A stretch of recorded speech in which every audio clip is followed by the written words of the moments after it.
is 6 o'clock, so I would like to call to order the May 14th, 2024 Planning Board meeting of the City of Auburn, and I will start with roll call to my left. Ryan Smith. Amanda Garrett. Paul Jacques. Stacy LeBlanc. David Trask. Darren Finnegan. Tim DeRoche. Alrighty, so Riley Bergeron, who's a full member, is not able to join, so I will be elevating Amanda Garrett to full membership with voting privileges. All right, so the next item on the agenda are the meeting minutes from our last meeting, April 9th. I would seek a motion to amend or approve those minutes. Motion to approve. Maybe with some clarification on items 7 and 8. Okay, so item 7, page 5 of 6, you need clarification on that? Particularly with under workshop, item 8. Planning board asked staff their opinion on this question concerning if we went to the 3 to 4 dwelling units.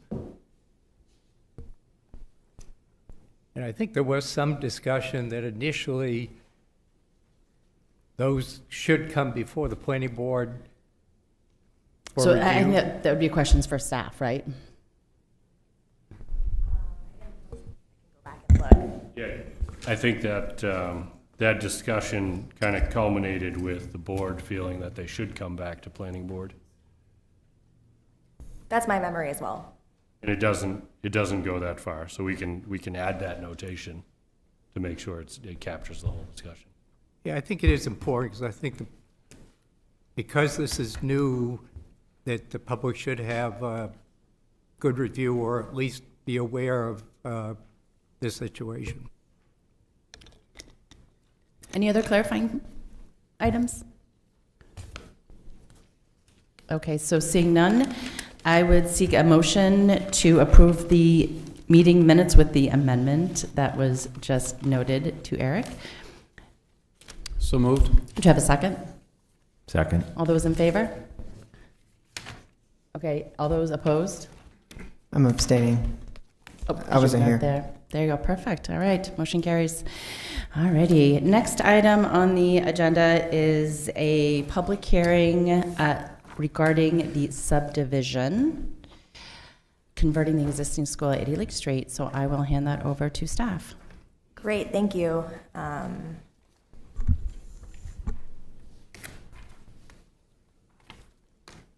Okay, so while this is loading, this proposal is to renovate the 80 Lake Street School into 12 apartments, 2 stories. The school was built in 1923. The parcel is in the traditional downtown development district T42B, which is also form-based code. So what we do typically when we review projects like this is we make sure that the project in question is it conforms with the zone. So I'll pull up the staff report to show that. So this project has very well met the requirements of this zone. The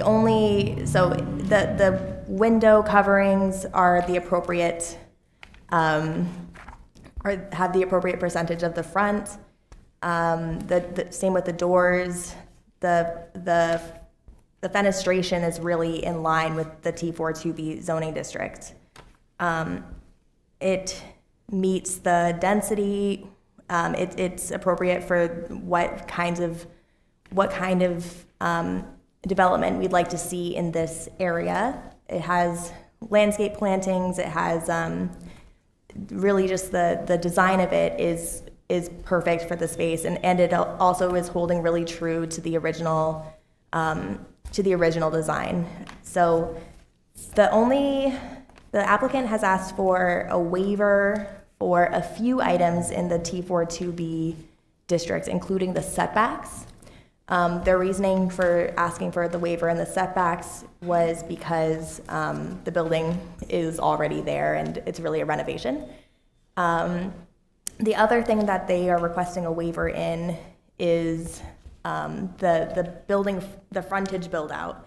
So in T42B, there's a provision that 60% at least has to be built out along the front to create a street wall pattern. And again, because the building is already there, that's the reason for the waiver. Let's see.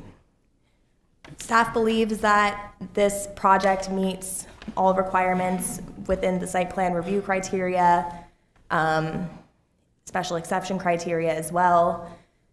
It does not require a traffic movement permit. It's going to be a relatively low use compared to the use of a school that it once was.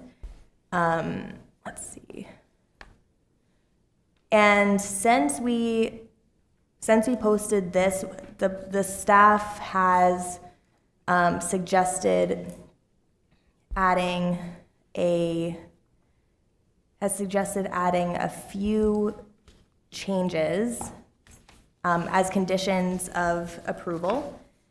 And this picture here is really meant to represent what those changes are. So I handed out the planning board a supplement that shows that the conditions that we're suggesting are that final playground and easement space must be approved by the state of Maine's Land and Water Conservation Fund program. The applicant must submit a detail of the playground surface. So we want to know whether it's ADA accessible. The sidewalk should be extended from the walkway along the easterly side of the building to Lake Street. We want to remove the fencing around the playground area, so the spot that is kind of hash marked here, and instead have fencing along the land and water conservation easement area. This space, all in the corner here, will remain open to the public and managed by the City of Auburn. So it is part of the project development. However, this will remain open for public use. So we want a fence to delineate what land is open for public use. And to designate one of these parking spots close to the playground as a space for the conservation easement, so for the public space here. And to add a curb cut and a walkway onto Fern Street, so that way if someone is parking or walking along the sidewalk here, you can just easily enter without having to go into the parking lot through the traffic. So those are the additional conditions, and I am happy to answer any questions. I do have a question. It's a little bit more technical, but this looks like it was notified as a subdivision review. I believe there's a state statute that states if a building is separated into 3 or more units, it should be a site plan review. Mm-hmm. Am I correct on that? And I'm just wondering about if that affects our review criteria or the notification status.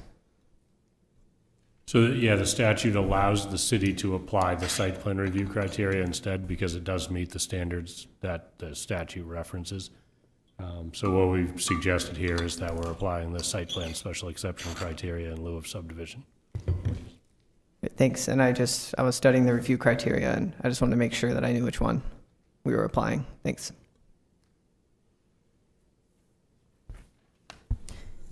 Any other questions?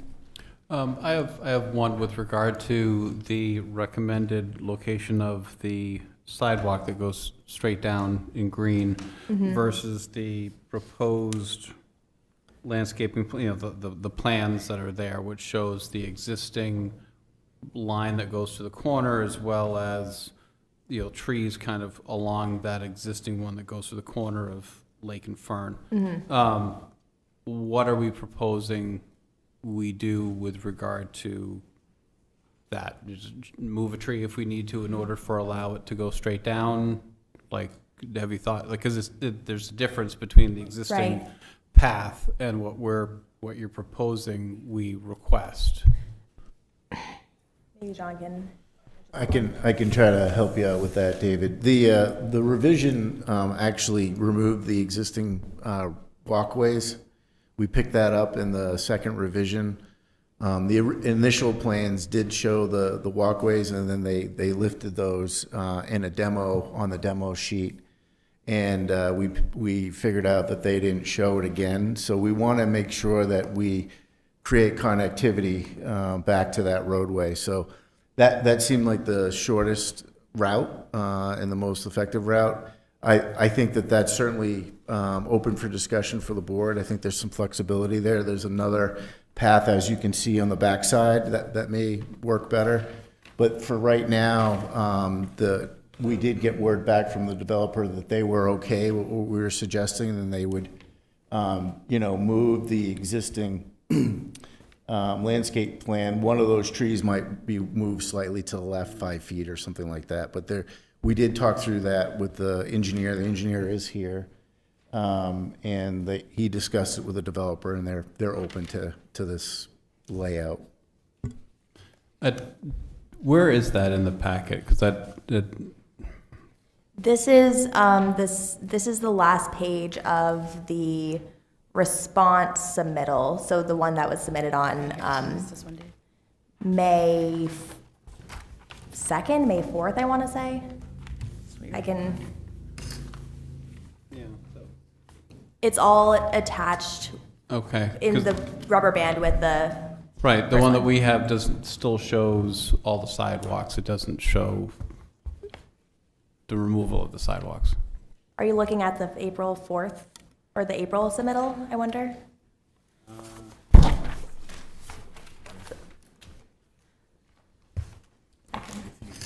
Yeah, there's a May 2nd response to comment letter that came later.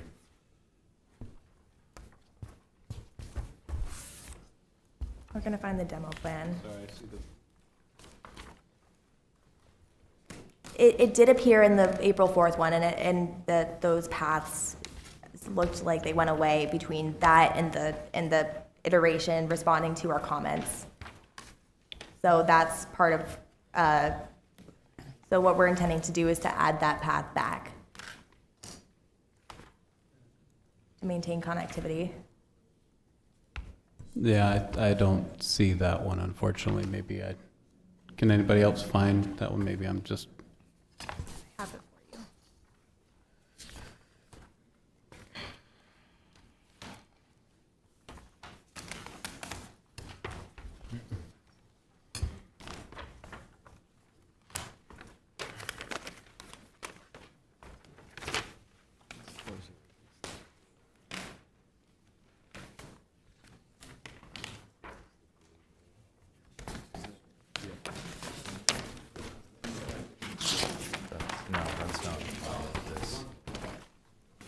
sorry about that. It's in the, yeah, it's in Got this, it's in this very large one, which. Yes, I- yes. okay. It just all was bunched together. I guess since there were multiple iterations, I guess for me, it would be nice just to have the final one. Because obviously if this was superseded by something else that shows up in the big packet, then I don't now I'm hunting to figure out which one's the right version. So, all right, so Okay. we're in here. Okay. Yes, yep. Thank you. Any other questions for staff? Okay, we can open up to the applicant. Hi, my name is Craig Sweet with Teradyne Consultants. We did the site plans for Jim Wu. Happy to answer any questions. And yeah, John and I talked to Jim today about the revisions proposed, and Jim was happy to add a sidewalk back in and move the fencing to the overall boundary of the easement area. And we'll make sure to maybe put a little bend in the fence so it kind of wraps around the trees and makes it a little bit aesthetically pleasing for that. So happy to answer any questions. Anything else? Any questions for the applicant? Oh, yes, sorry. Yeah, so like I mentioned, John and I talked this afternoon. I spoke with the applicant, Jim, and he's happy to to do all the proposed changes, add the sidewalk back in the front to Lake Street, and we can snake it around the trees, kind of make it aesthetically pleasing, and then bump the fence out from just around the playground area to the whole 200 by 80 foot easement area, and then designate the parking space and ensure that there's a sidewalk curb cut area there. So off of Fern Street for if anyone parks on the street. And happy to answer any other questions you guys may have on the site plan. All right, seeing none, I guess I would seek a motion to open up. Do we have any questions? Can I add one more thing, Stacy? Sure. I just want to stay that on the conditions of the approval, in addition to these changes, there's also a requirement from the state to approve the playground. So they'll be reviewing the playground, the actual structure itself, and then it's ADA compliance. So there is some discussion. I think it's good for the public record that the actual footprint that they're showing the playground is kind of an estimated location. It may make sense to move it down to assuming that the plan is, the top is north and the bottom is south, move it to the south, adjacent to the walkway area. But that's something that we are going to work with the state on to do some minor adjustments. And it will, because it's Land and Water Conservation Fund, the city is tied to this approval process. There's no other way to get around it. We have to get that approval because we've spent federal dollars there, and it's part of a long-standing agreement with the city that's been there for many, many years. Appreciate that. Any other questions, comments before we open it up to public hearing? Okay, seeing none, I'd seek a motion to open up public hearing. So moved. Do I have a second? All those in favor? Excellent. Okay, so this is where members of the community can come forward, go to the podium, state your name, your address, and you have 5 minutes in which to have questions or comments about just this plan.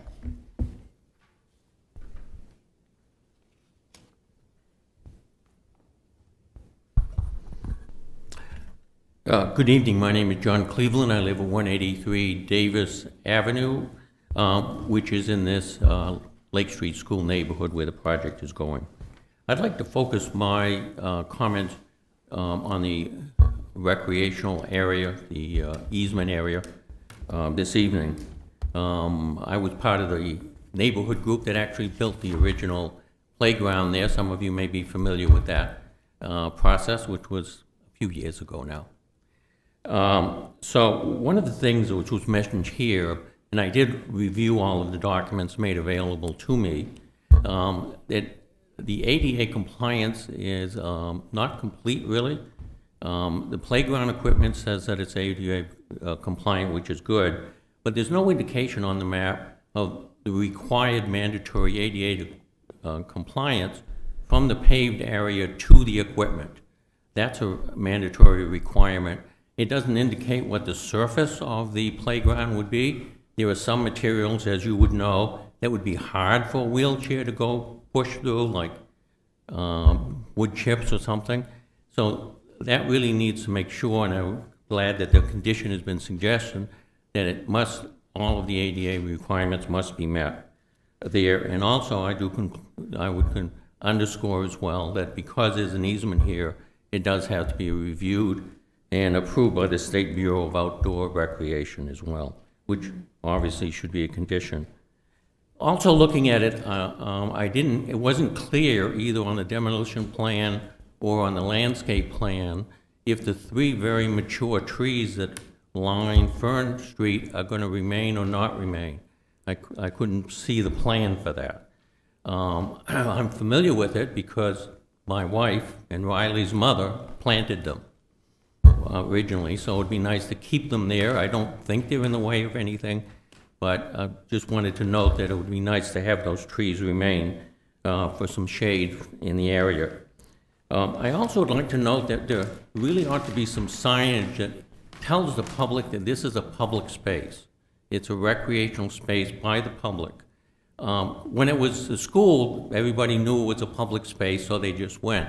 But now when you're going to have housing, it won't be as clear whether that's a private playground for the development or whether it's public. So I think appropriate kind of signage would be helpful to let people know that, yes, you are welcome to use this space as well. I also would like to note, and it was noted here, and I did have a conversation with the staff earlier, and they were very helpful. I understand that the location and maybe a placeholder, but it's sort of plopped down right in the middle of that 80 feet along Lake Street, 200 feet along Fern, and it would be nice if it was moved a little more towards the driveway so that it remains some open green space just for kids to run around, kick a ball, play pass, whatever they can do, or even parents to be there. And in addition to that, it would be nice to have a few more benches there so that when parents come to the park, they'll have a place to sit down and watch their kids and relax and visit with neighbors and get to know one another. So that would be really kind of a very nice amenity to have there as well.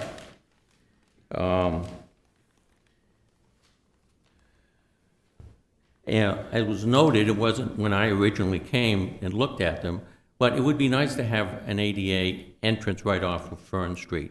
That way, or an entrance generally for the public, so that kids don't have to go up the driveway where vehicles are going to be moving back and forth, and it would be just a dedicated pedestrian area where they could enter and exit the area to get to the playground. I think it would be safer to do that, and it would make it clear that that was an entrance for the public as well. And I guess it's the city that's going to maintain the playground. If that's the case, then the city will need to have a maintenance plan for that. If it's going to be somebody other than the city, there ought to be a maintenance plan to make sure that the safety of the playground and the equipment is maintained over time. So I hope you will consider those ideas. I think it improves a nice community playground park area and would be very much welcomed, in the neighborhood. Thank you for your time. All right, any other members of the community would like to come forward? Okay, seeing none, I'd take a motion to close public hearing. Thank you. So moved. Do you have a second? Second. All right, excellent. All those in favor? Excellent, perfect. All right, so we have one public comment, and I think we wrote a ton of stuff down. Before we get started with that, though, my question is, it was all around the playground, and you said that's really kind of the state's purview. Is that what I'm hearing?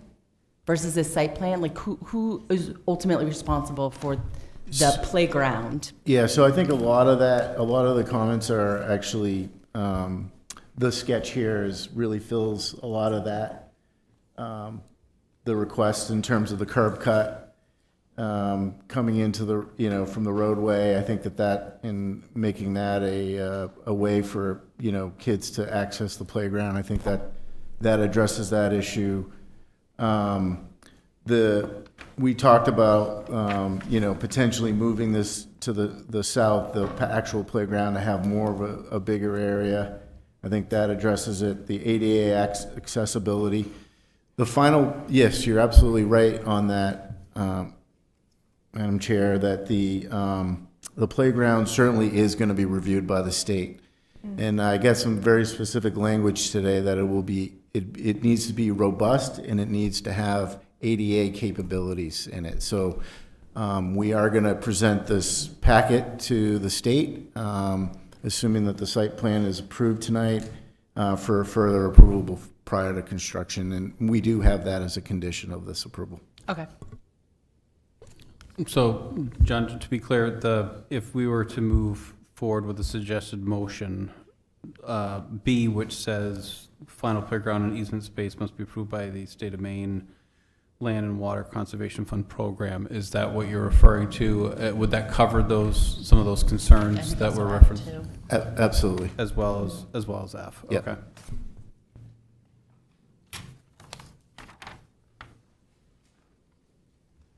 Okay, any other questions for staff?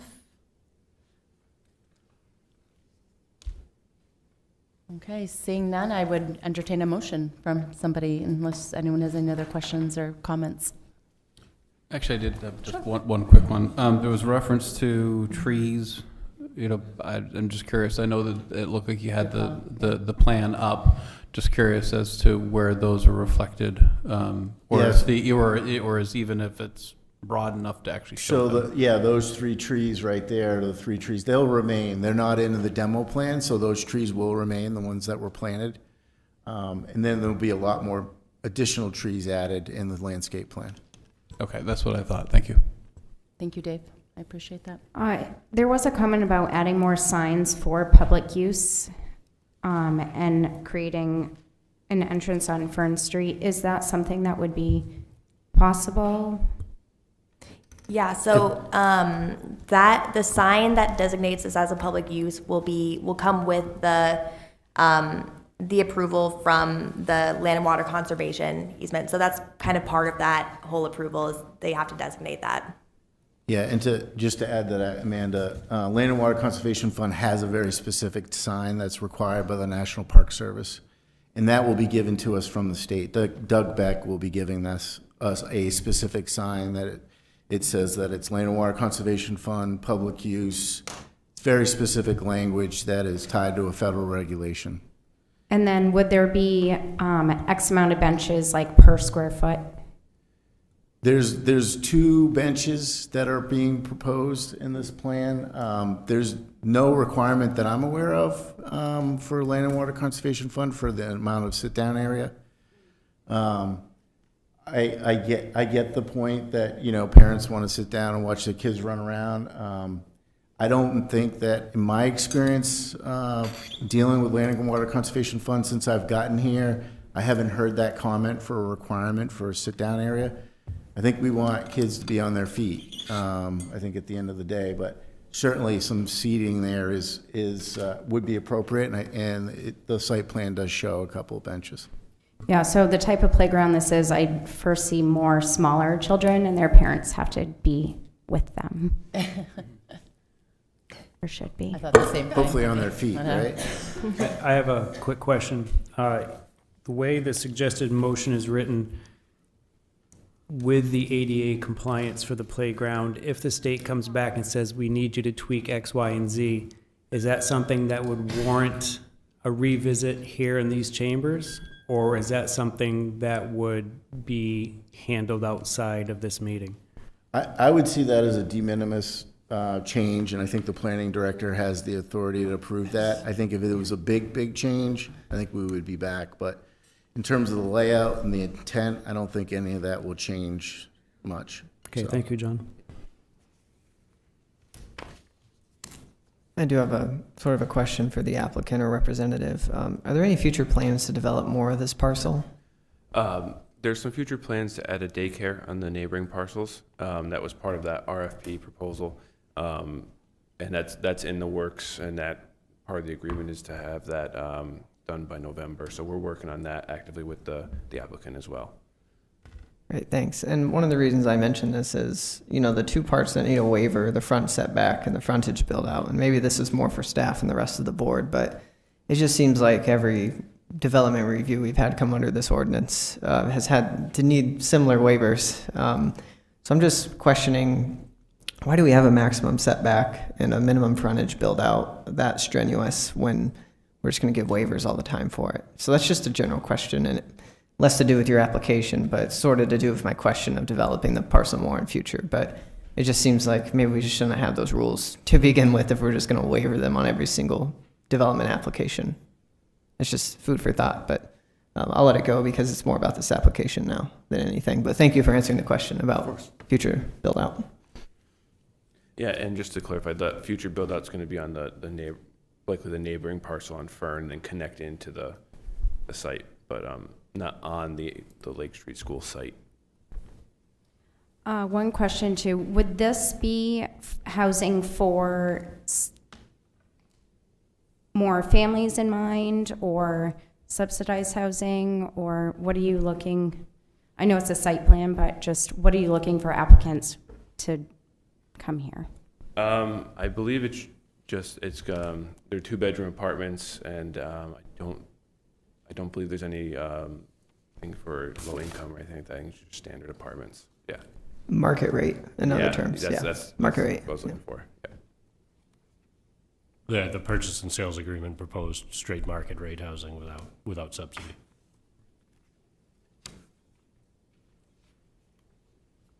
Any other questions, comments? Okay, seeing none, I'd seek a motion.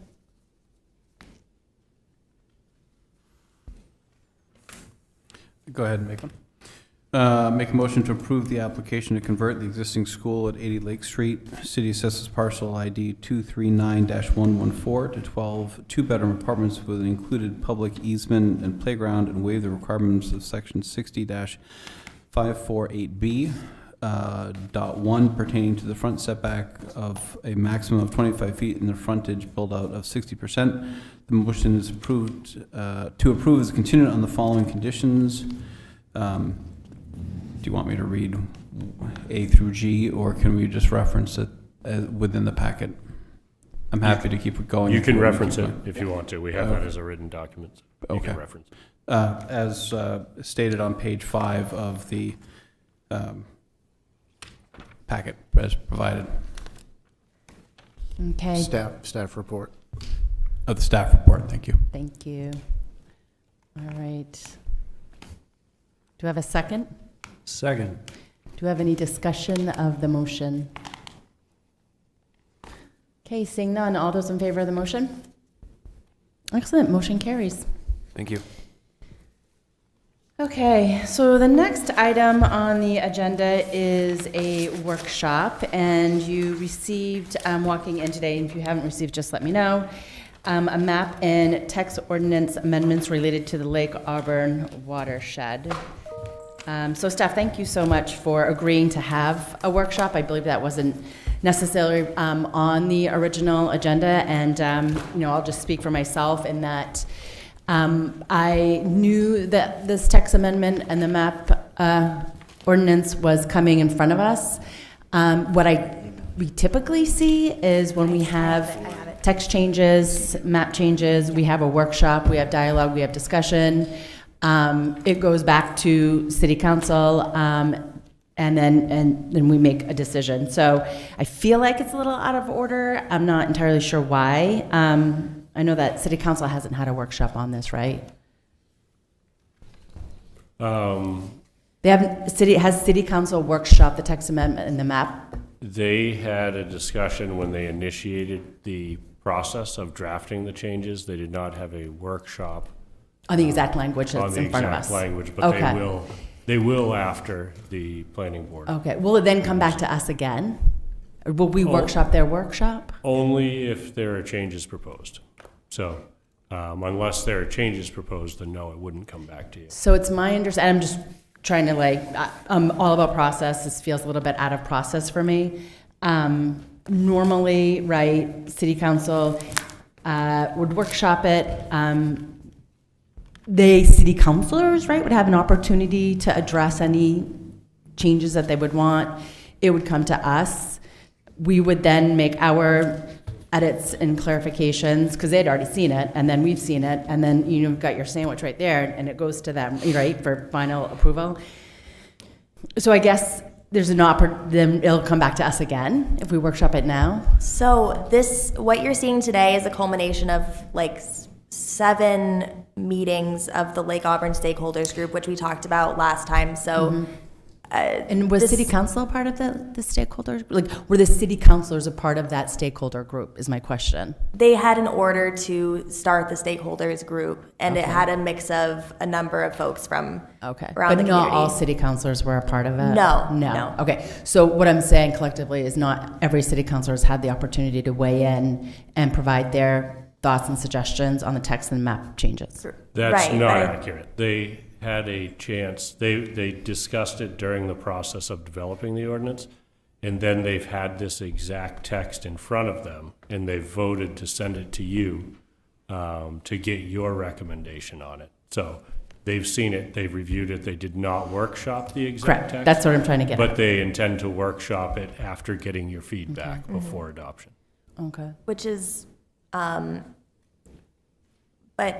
I think the language is pretty robust and pretty complete. So, and again, if there are changes, if that you recommend, then we'll bring it back. But this is a really great part of the process to hear how the public is feeling about these changes, that they are a chance to review them and discuss them Well, all and I don't together. mean to interrupt you, but I'd Yeah. first like to see what the planning board feels about it. You know what I mean? Like, so we're going to workshop something, and then obviously we're going to get public comment in, but I think I want to know what the planning board feels about it. So basically we're starting from scratch, right? We don't know what city council thinks. I No, guess- the city council voted to send this to you. I understand. To get your recommendation. So they are on board with bringing this through the public process, hear from the public, hear from the planning board, and then have their own workshop and then public process to adopt it.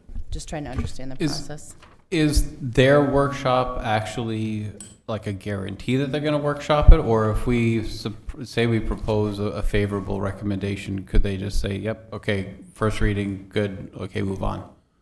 They could, but in the previous discussion, they've already talked about having a workshop leading up to the public hearing, so we're planning on doing that. I guess I feel that if that was what if their intent was to do that after we did it, I guess I would have liked to have normal process followed where they would have done it first. Because that way it assures and guarantees that they actually did workshop it, whereas this is not a guarantee. If I might just make a comment. It seems to me that this is a good process. We are a planning board working with staff, and it does seem that what is developed, staff with assistance from the public, it really should come to the planning board. It seems to me this matter goes up to the council to essentially adopt it by their vote, but as a group, supposedly looking at planning matters, it seems very relevant that it is our time to review this. Oh, no, absolutely, for sure. No. I think, and part of me, maybe I wasn't articulate enough, it's just not the normal process that we normally have. Like, so in years past, what we have normally seen is it would be in front of city council. So we had a group, right? They came together, they collectively made some changes to the text and the map. This group then put it in front of city council. Normally, the city councilors, all of them, would have had an opportunity to have it workshopped, maybe provide their thoughts, their suggestions, vote on it, bring it to the planning board. So then we know collectively what the group did, we know what city council did, and then we provide our suggestions. It goes back to city council for final review and approval. Now it's now it's with us, it's going back to them. If they make any changes, it's coming back to us. So it's just a little bit more wonky, that's all. And if I could just add that this process started back a few months ago, where the council workshopped this idea. They gave a directive to staff to work with a community group to come up with the language. Absolutely. They've seen that draft language some of them have been to meetings. We've had planning board membership at some of the meetings, not as a whole. And the council's now looked at the work of that committee and But just some decided- councilors haven't been able to, anyway, besides the point. Every councilor has seen it, and they Yeah, voted sure, to sure, send it to you. absolutely. So- The public has seen it, absolutely, yeah. Yep. All right. So let's workshop this.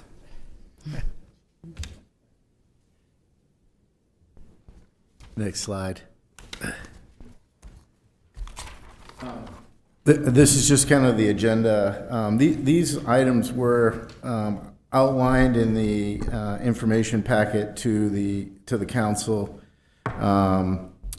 Why more changes? I'll go over that. We'll talk a little bit about the orders that happened, and the processes for that. I know I can't say that this is exactly the process that we've always had, and I acknowledge what you're saying, Mr. Chairman. Thank you. And I understand that this is a lot, and for some of you, this is the first time you've heard this. And we're not saying that you know, some of these things may be easy enough that we could, you know, all nod and make a recommendation to council, but there may be some other discussions. And I acknowledge that process, and I want to, you know, work with the board and try to find a solution. So phosphorus control, we're going to talk a little bit about that. Why are we doing phosphorus control text changes? Low-density country residential district, the Lake Auburn Watershed Overlay District.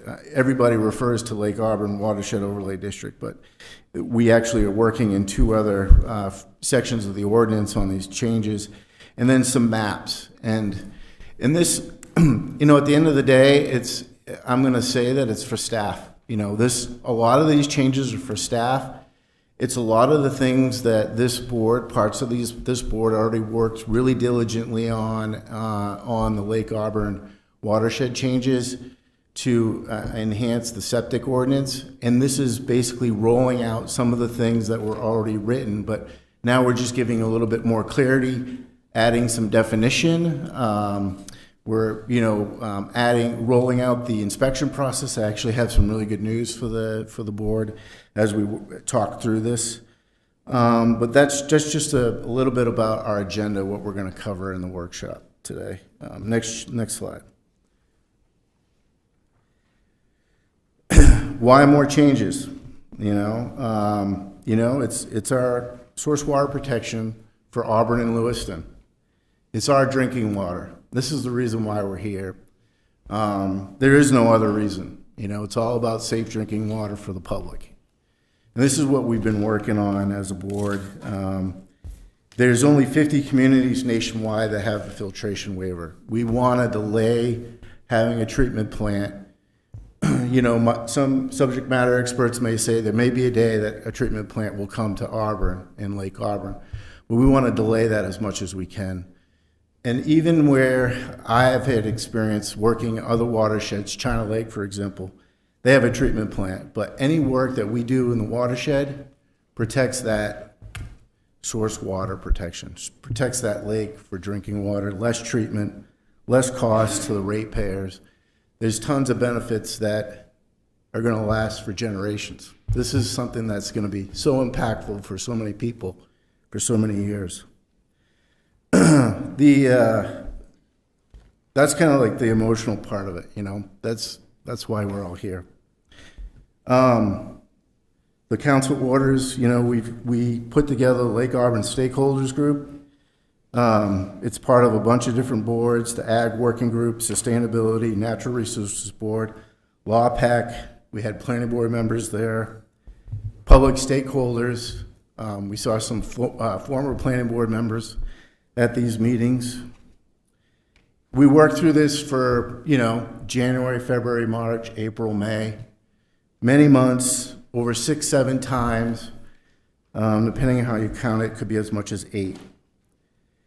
And then we've got another order. We put everything together, what we rolled out, and we got another order from council to take this to the planning board. So that's where we're at now. We're going to work on updating definitions in the phosphorus calculations to recognize changes in zoning. Those are specific numbers. We're adding volume 3 to the phosphorus ordinance, and that's in the DEP manual. You all are very familiar with volume 2. We're changing setbacks in the LDCR from 50 feet to 25 feet. This is all about lessening impacts as people develop in the watershed. Adding definitions for clarity: buildings, dwelling units, licensed plumbing inspector, what do they mean?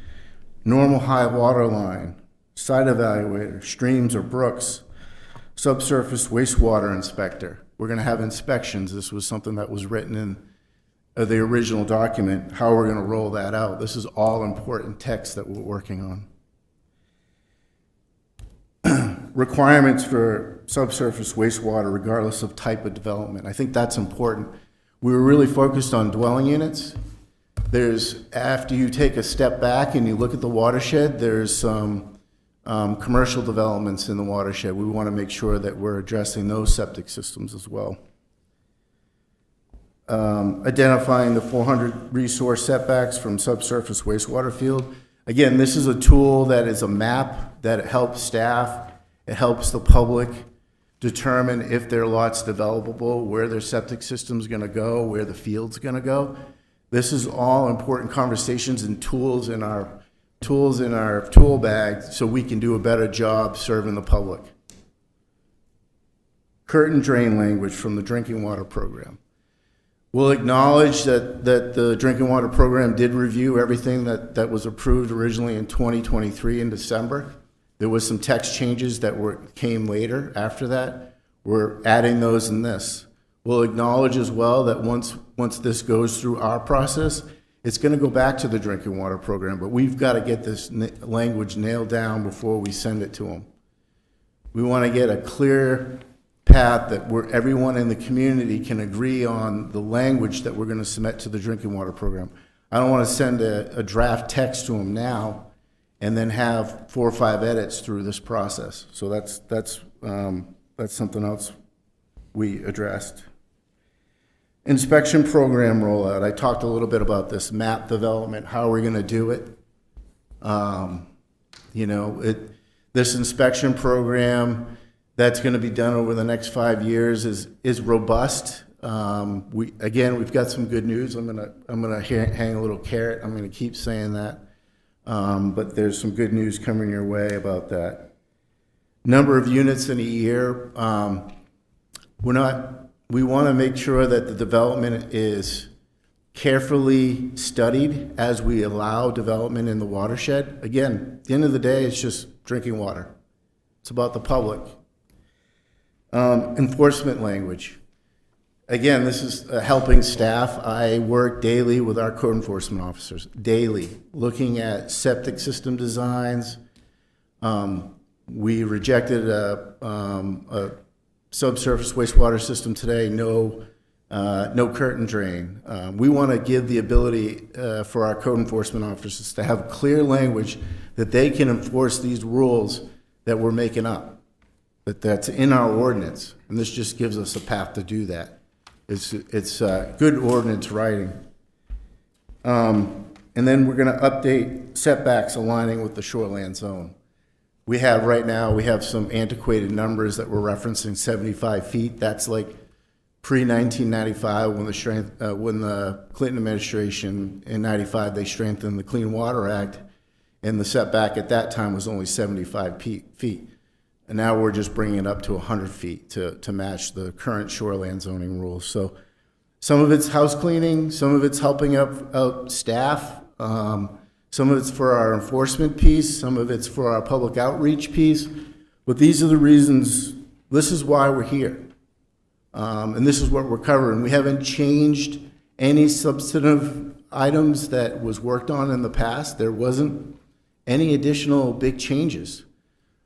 We assigned a number, but we also allowed more flexibility with that number, and I'll talk about that.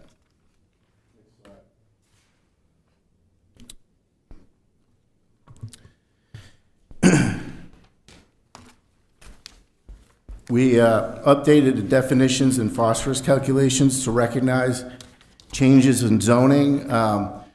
So Jeff Dennis helped us review these numbers.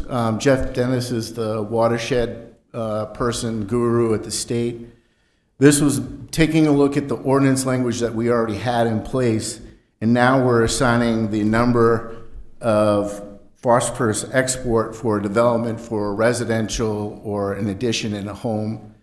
These are calculations that are done based on the amount of forested land that we have, open space, resources, slopes, types of soils. There's a large calculator that goes into this that assigns these numbers. And we're looking at now, I think the interesting piece of this is we're reducing the acceptable increase in phosphorus concentration. We're reducing the area to be developed, right? We're going from 1,190 acres down to 150 acres overall. And then the phosphorus allocation and export, we're reducing those numbers as well. So Some of these ways that we rolled out the single-family residential home development, we couldn't do the math. We can't do the math based on the suggested way of using the LID techniques. It was the group in 2022, 2023, and Planning Board, we introduced LID to our ordinance. We point to that ordinance often. This now just drills a little bit further, and it goes right into Chapter 6, right to a specific page, and it shows exactly what we need. We're up against it all the time. They do phosphorus control plan. I rejected a phosphorus control plan today by Haley, I shouldn't say the name of the company, but engineering firm, that they didn't, there's a lot of things that are required in that Chapter 6 process that they didn't do. So we want to make sure it's clear for people when they read our ordinance, when an engineer reads our ordinance, they know exactly what to do, and we're spending less staff time executing what we want to have done in the watershed. So I just add that. Next slide. Actually, you know what, can I ask you a question on that one? Sure. So I see future area to be developed, D means estimated amount of acreage in the city shared, blah, blah. So it went from 1180 to 150, and that's a significant drop, and I guess, and you had one person, he's the one that did all of these calculations? Yeah, there's a calculation sheet that's completed, and then we're looking at total build-out. We're looking at, I gave them the initial 36 houses or 38 homes, max build-out, and we took in the consideration the SFR, the single-family residential lot SFR, where we're only impacting up to 15,000 square feet of area. So the numbers are very, very low. I think the one other piece of that is in the last round of changes, and we didn't recognize that here in this section. We outlawed single-family homes as part of a farm throughout the ag zone in the watershed. Can you repeat that last sentence? We prohibited single-family homes connected to a farm that would have previously been allowed in the ag zone. Sure. In the watershed, and that reduced the acreage and the number of homes that were calculated as possible significantly. And we limited it only to the residential land as part of those changes in late 2023. Thank you, Eric. Yes, that's exactly right. Just a general question, are we holding all of our questions It's a workshop. until we're done, or can we just chime in whenever we want? Go ahead. 'Cause- I think anytime. Okay, because I've just been making notes. Sorry about that. So when you said that you had removed that or added that single-family homes, did we add that? Well, I don't remember adding that. Are you saying that you added that as a proposal, that single-family homes will no longer be allowed in the ag zone as part of the watershed? I mean, okay, I take that back. I'm still trying to get down to how we got down to 150, and is that just through the ordinances and the changes that we've already made, or is that's the end Jeff. result? That's correct. And that's what Jeff did. Okay. That's correct. Okay. And we're taking it one step further, and I'm going to explain how we get to that number on the next slide. Okay, All right, perfect. Thank you. So originally we're referencing the Maine DEP Volume 2. This introduces Volume 3, and specifically in Volume 2, there's Chapter 6. Oftentimes, this is the calculation that we use to do single-family homes. And this points to the specific individual lot that's developed. So an undeveloped lot, somebody's building a new home. We're saying that the individual lot must be less than 15,000 square feet. That's total cleared area, disturbance. And then that the impervious area can't be more than 7,500 square feet. So that's the building, that's the sidewalks, the driveways. We talked a little bit about low country density residential. Right now, our setback's 50 feet. We're bringing that up to 25. We'll get to that slide in a minute, but I think they go hand in hand with this. This is to comply with the SFR under Chapter 6, and it gives very clear guidance for someone building a home how to do it.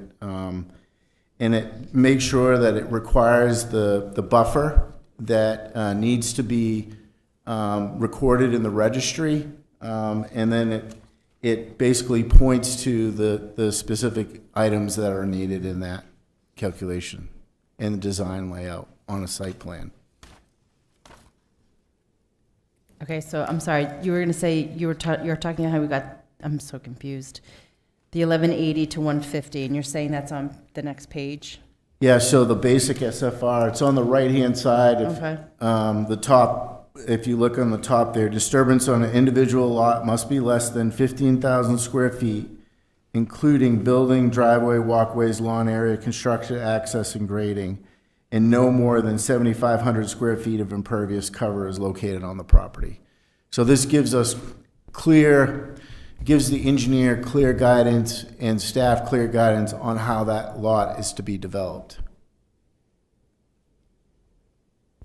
We already required Chapter 2, Volume 2 rather, of the Phosphorus Control Plan, and it was staff's responsibility to dig in and show them where Chapter 6 is. If we bring this into the language of our ordinance, it's very clear for what the engineer is to design. And what we had missed, I would say, in the 2023 adoption is the numbers that you're referencing, the 1150 down to 150 approximately. We did not change those numbers based on the reduced development area that we adopted in late 2023.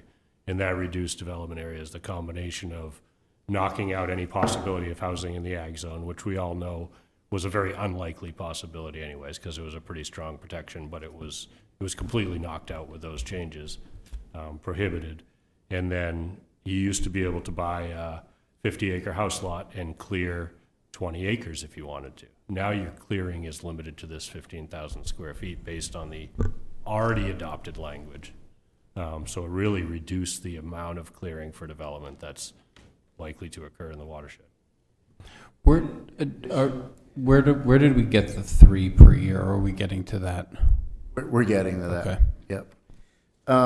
In addition to that, it gives very specific guidance for the size of the buffer. 50 feet for naturally forested buffer or 75 feet maintained meadow. So there's very specific language for when we see the size of the buffer and based on the slopes, what we need to have and what we need to record in the registry. So again, a lot of this is what we're experiencing since we've instituted the ordinance, and this just helps address that for staff and for the people building in the watershed, because it's very complicated. I'm not going to lie to you, it's complicated, and part of the discussion at the beginning, right, is that we acknowledge there may not be a vote here. It's complicated. There's a lot of information in here, but we're just trying to make it easier for the end user, for staff, and then for the person trying to develop in the watershed. But at the same time, we're looking at what are the protections that we need to have, and to be really good stewards of the land, we got to have good references and guidance documents to help that along the way. So it's not gray. It's really clear on what they need to do. I'm curious as to where the phosphorus, I agree that we definitely need to be aware of it and control it for the protection of both Taylor Pond and Lake Auburn. Were those changes more housekeeping that city staff brought forward, or are they actually suggestions as part of the working group? I can say that this was housekeeping that I brought forward personally. Okay, because I noticed that in the city council order in January, there's no reference to phosphorus at all. Right. And some of the things that they did ask to kind of look at aren't in here, so I was just curious as to where this was coming from. Thank you. This was from staff. Can I For interject? background on that, I think one of the things that drove that change, and John, correct me if I'm wrong, but this is my recollection, is Chapter 8 applies to single-family dwellings. What we realized is by only adopting Chapter 8, We weren't really covering other uses, like the college, commercial uses that are in the watershed. We still will apply Chapter 8 to single-family dwellings as was adopted, but we can use the expanded sections to apply to commercial developments as well.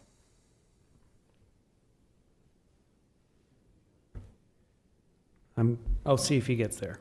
Okay. Good call out on that. Any more questions on the slide? Okay, next slide, please.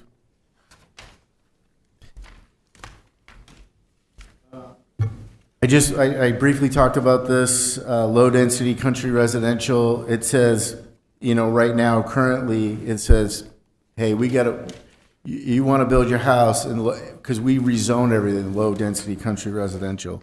If we want to build our house there, you've got to be 50 feet back, right? So we can acknowledge that there are some lots that were actually non-conforming, but they were established before the ordinance was in place, so they could essentially develop those lots. We took those into consideration into the 38 number, and oftentimes it would be the product is not as good. You're going to impact the land more by having a driveway that has to be 50 feet long. So we're saying you could still have the 50-foot long driveway, as long as you met the requirements of the SFR. But we're saying now, hey, you have an option of at least going to 25 feet in the watershed. We're at the end state here is looking at opportunity to long-term water quality protections and less impacts for each individual lot. That makes some of these smaller lots a little bit harder to develop. And that's the reasoning for that. And to be candid, this was something that came from staff. This was something that if I was in the shoes of as the recently gave a presentation, if I was king for a day and I wanted to help the lake in the long run for generations, this is something that I would try to instill. I appreciate you mentioning that it was a staff suggestion, and I guess as we continue the workshop, I would encourage the shout out as to where the recommendations came from. I think it's really helpful. Thank you. This may have an obvious answer, but why does it matter where it came from? If the staff's recommending it and it's been through the work group, I guess I don't see the importance of where it came from. And again, it might be a question that has an obvious answer. I just don't understand. Because then we'll know if we've heard it before or not.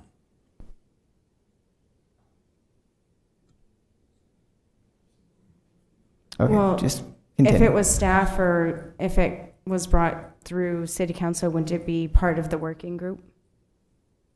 Yeah, what I'm saying is all these changes have gone through the working group, correct? That's correct. So Yeah. whether they were staff, public figure, I see only here the staff's recommending every single change that's in front of us, and I know I'll let you get your presentation, but I guess to me it doesn't matter where it came from. If the staff's recommending it, it makes sense to me. So I guess I was asking the question because the request just didn't make sense to me. That's it. It's just a question that I guess I didn't know if it had an obvious answer or not. I liked it.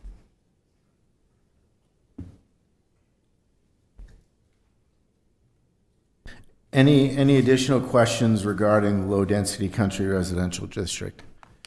And to go to Mr. Smith's comment, yes, it was vetted through the group, absolutely. I had to get their buy-in on this idea and the reasons why, and a lot of the same language that I'm sharing with you was shared with them, and they nodded their head as well. So I Just so you appreciate know, that. if I wasn't clear, I love this change.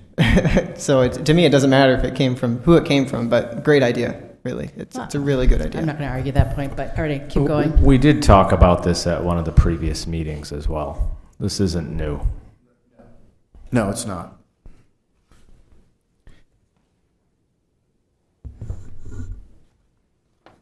So everyone's all set. So next slide. Again, next slide is really the definitions.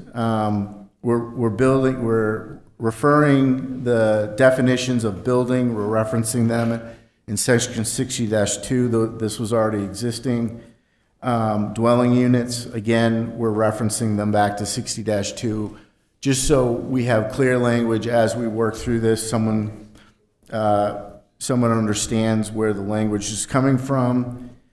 We had defined what a licensed plumbing inspector is. LPI is just an acronym for licensed plumbing inspector. Normal high water line. We have a lot of setbacks, 400-foot setbacks in this particular ordinance. And then we have that shoreland zoning piece at the end. We're just defining what the normal high water line is, and that's using some of the state language under shoreline zoning. We're defining a site evaluator, who is a site evaluator, and what they are. Stream or brook. This one is an interesting one. This was part of that. We're going to share with you later today the 400-foot setbacks on our stream and brooks. And it refers to a 7.5-minute series map. That's exact language that was adopted before, but we're just defining it a little better so people understand where the origination of the language came from. And subsurface wastewater inspector, there's certified subsurface wastewater inspector. This is a rollout. This is part of the rollout of the inspection program. And it really gives clear definition of who they are, where they got to go to DHHS through their program, subsurface program, to get certified, and the actual forms that they have to use. We're actually referencing form numbers in here. So that's what those are. I don't know if anybody wants me to read through these, but they're legal definitions that just makes it a little bit more clear for overall for staff, interpretation, and then for developers to use, for engineers to use, surveyors, people who might be using these terms and dealing in our ordinance, trying to simplify it a little bit.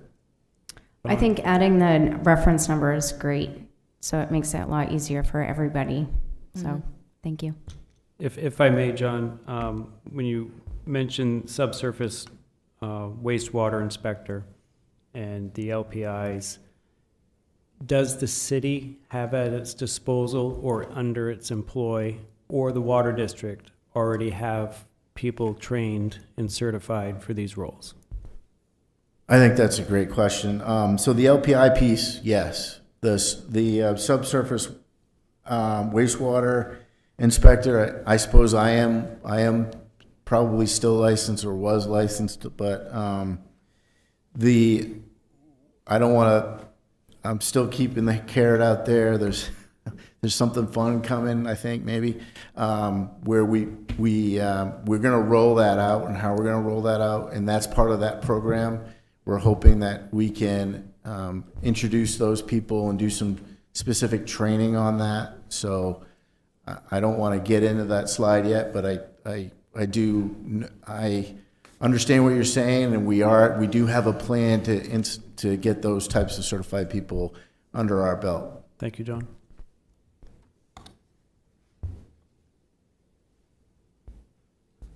Any additional questions regarding the slide?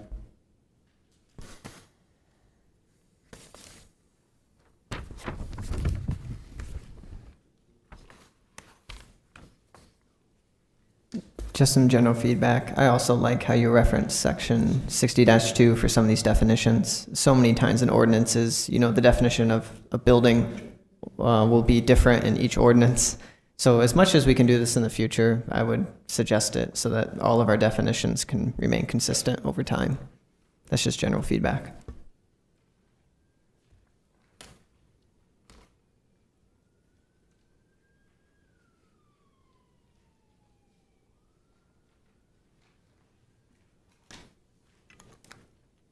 All right, what we're looking at here is the couple of things are in text here. There's a lot of language, but basically, at the end of the day, what we're saying here is the subsurface wastewater system, regardless of the type of development, which includes homes, commercials, existing farms, all of this stuff, this now, the ordinance now applies to them for a subsurface wastewater system. So it really clarifies just dwelling. We had just dwelling units, and there was instances, as you'll see when we roll out the inspection program, we found out that there was other items that we needed to address in the inspection program. So we went back and kind of corrected that language in here. So that's what that's for. And then the map, a 400-foot resource setback for subsurface wastewater fields. So this is our reference map. This is what the 7.5-minute series map is with the 400-foot setbacks. This is just a good reference document that would be adopted for use for staff and for the public to use.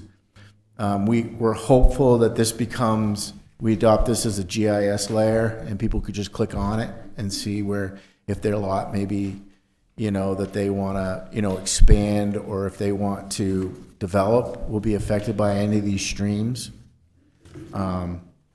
in the lake itself. So this will really be a really good, helpful tool for site evaluators.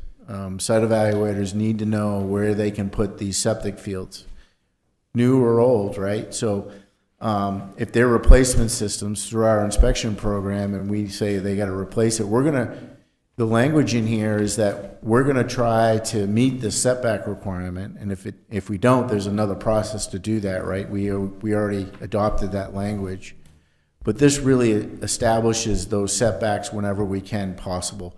Is these are all the direct links to the lake, in terms of phosphorus, introduction of phosphorus and nitrogen into the lake. These are the areas we would consider the most sensitive in the watershed, and where we would really the greatest protections. I have a couple quick questions, John. In regards to this highlighted map here, the 400-foot setback from estuaries, waterways, the main body,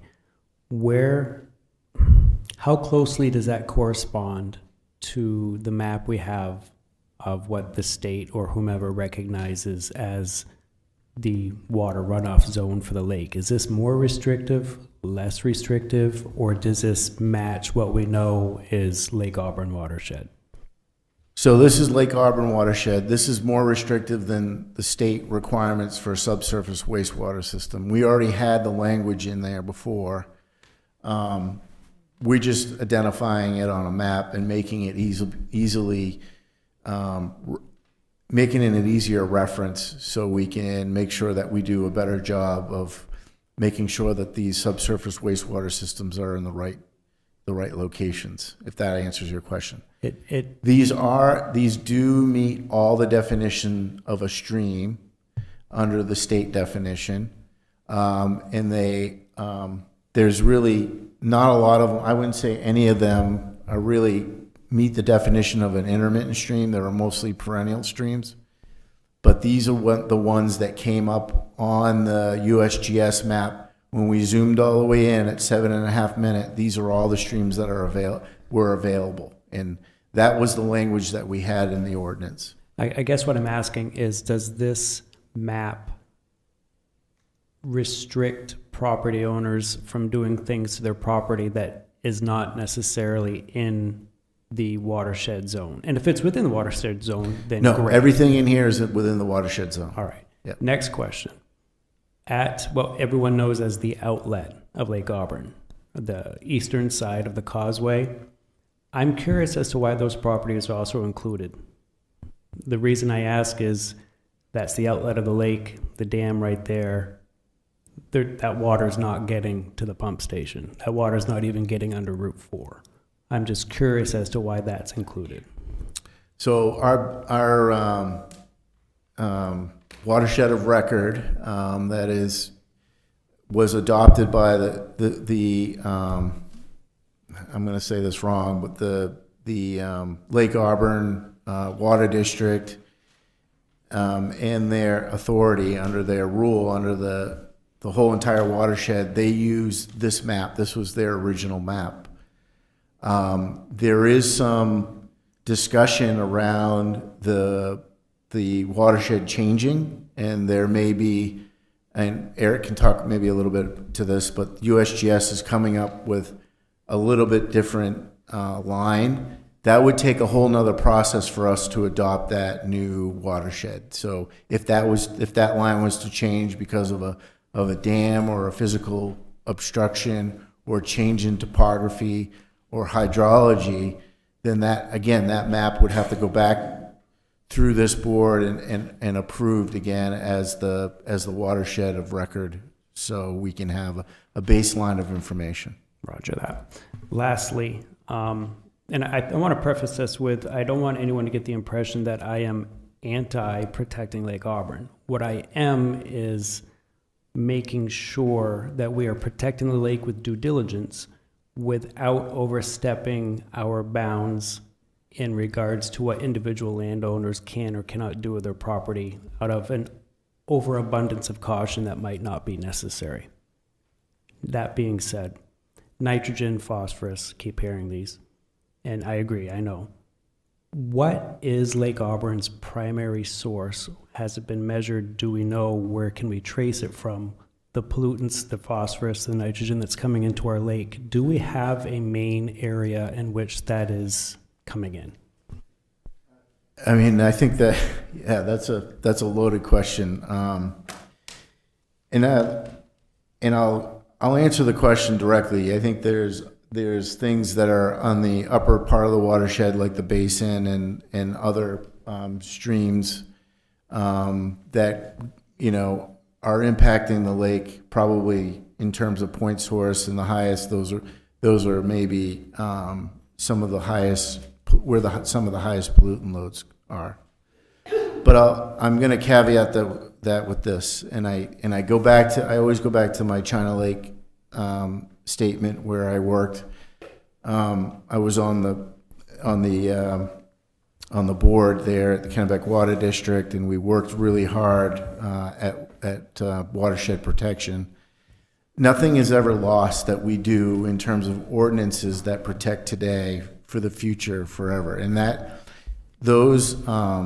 everything is bioaccumulates over time. So anything that we can do now is forever lasting as a impactful change or protection to the lake is never going to be lost. It'll never be lost.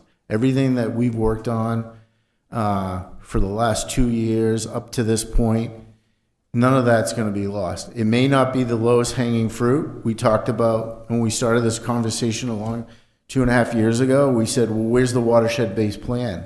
Where is the number one MPS sites? We want to address those. There's another process for that. And since that time, LawPEC is moving in that direction. They have written a wonderful watershed-based plan. There is talks about looking at additional 319 monies.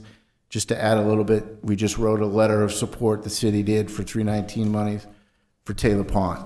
So we understand that there is MPS sites. There may be other things that are contributing to the lake. But right now we're focused on this text and just cleaning it up so we can do the good work of the city at the end of the day. No, I understand what you're saying. We could have a 2-mile buffer around the lake where no one can even set foot. Just something needs to happen north of our territory, and we have the effects of it. I totally understand, but you also clearly could tell where I was going with that. Last topic on the cleanliness of the lake: suspended pollutants, phosphorus, nitrogen. Over the past 12, 18 months, we all know Lakeshore Drive has flooded. This might not be covered here, but I think it's pertinent because of the topic. Are there plans that open up that dam and stop the lake or slow down what we can of Lakeshore Drive flooding and further contributing to suspended pollutants, salts, whatever, from Lakeshore Drive getting into the water? I know that the Water District or LawPEC and Maine DOT and the city have had discussions. I think there is a plan coming together for improving Lakeshore Drive. I don't know if it'll fix everything, but it's definitely one of the problems that are identified in the watershed-based plan, and we are exploring options for funding a lot of those with the Water District and LawPEC. Okay, thank you. And I would just add that the watershed-based plan did identify that a significant part, don't quote me on the exact number, but I think it's more than 50% of the phosphorus inputs are coming from streams that originate in upper watershed communities. It's hard to say like where along that stream everything gets picked up. I'm sure some of it gets picked up in Auburn, but we've had stronger impact protections in place for quite a while. From staff's perspective, I really hoped that we were already well into discussions with those upper watershed towns by now. What we really need is for you and the council to settle on a final set of standards for us to really work with LawPEC and try to have those discussions and try to move the upper shed water towns to either adopt new ordinances. I think that there are some that are already in place that they might accept technical assistance in reviewing proposals to make sure that everything that's in place is already being met and inspected. They don't have the staffing levels that, the larger cities do. That might be a role that LawPEC could take, but we really need to get through the set of standards that's clear. I think a lot of these clear up questions that have come up rather than really change the standard. And then we can work with LawPEC to really start those discussions. Thank you, gentlemen. To add on that, I think that the study that you were referencing, I thought I had heard that the actual amount that was being added due to septic systems was actually very minimal, all things considered. And I understand, every little bit helps, but from a overall percentage, I thought that I remember hearing it was extremely low. Yeah, and I guess to add a little clarity to that, it was just specifically septic systems, right? But we're talking about total development. So we're including the impervious area, rooftops for new homes, additions. I think the number is higher than that. If you add all that additional development into the watershed and into that number, I think they just picked that septic system alone out. And they looked at, the other part of that though, is I think they looked at the septic ordinance in the horizontal separation that we have of the design. And that's a result, I think, of, it could be a result of good planning in terms of the design of that. Overall, there could be room there that through the inspection process, we could lessen that number. We could find that some septic systems in our inspection process, we'll get to that slide, that are failing. And that number really is just a high-level scientific number. There's no on-the-boots data that they're inspecting these things. And our ordinance takes that a step further by doing that, and we're laying out a plan to do that. And to talk about being a model, Catherine and I just spoke with the town of Ogunquit. They're using the work that we've done as a model for their sensitive watershed to address some of their issues. So they're looking, other people are looking at what we're doing, and I think we're setting a standard. I think that you look at those other 50 communities around the country that have this waiver filtration, I think they would probably like to see what we're working on. There's a true benefit to more than just our community, but to many communities in the future. So.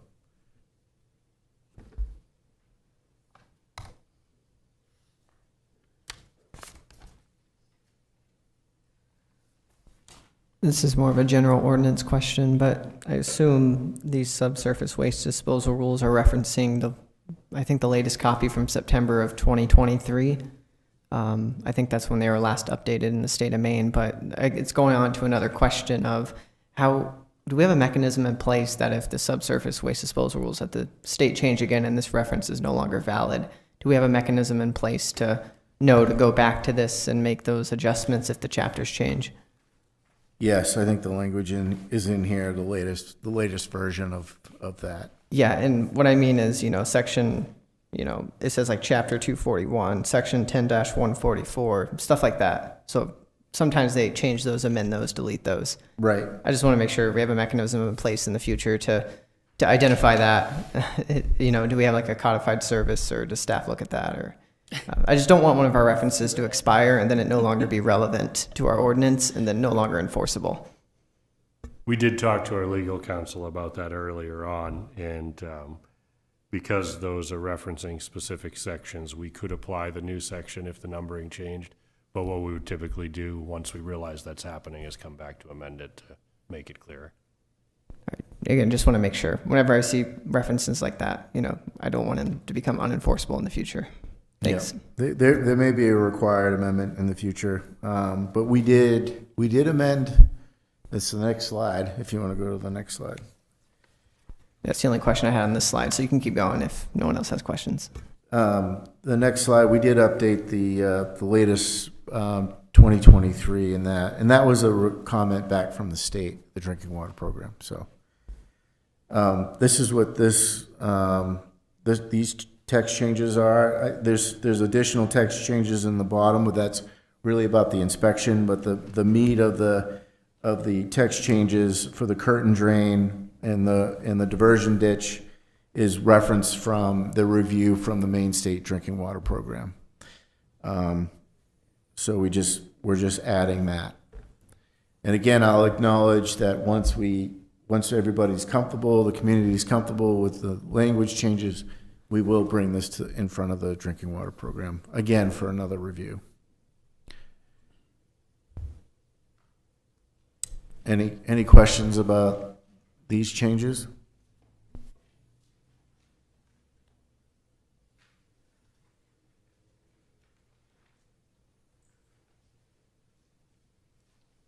I know a while back there was a question about who would be paying for somebody to inspect the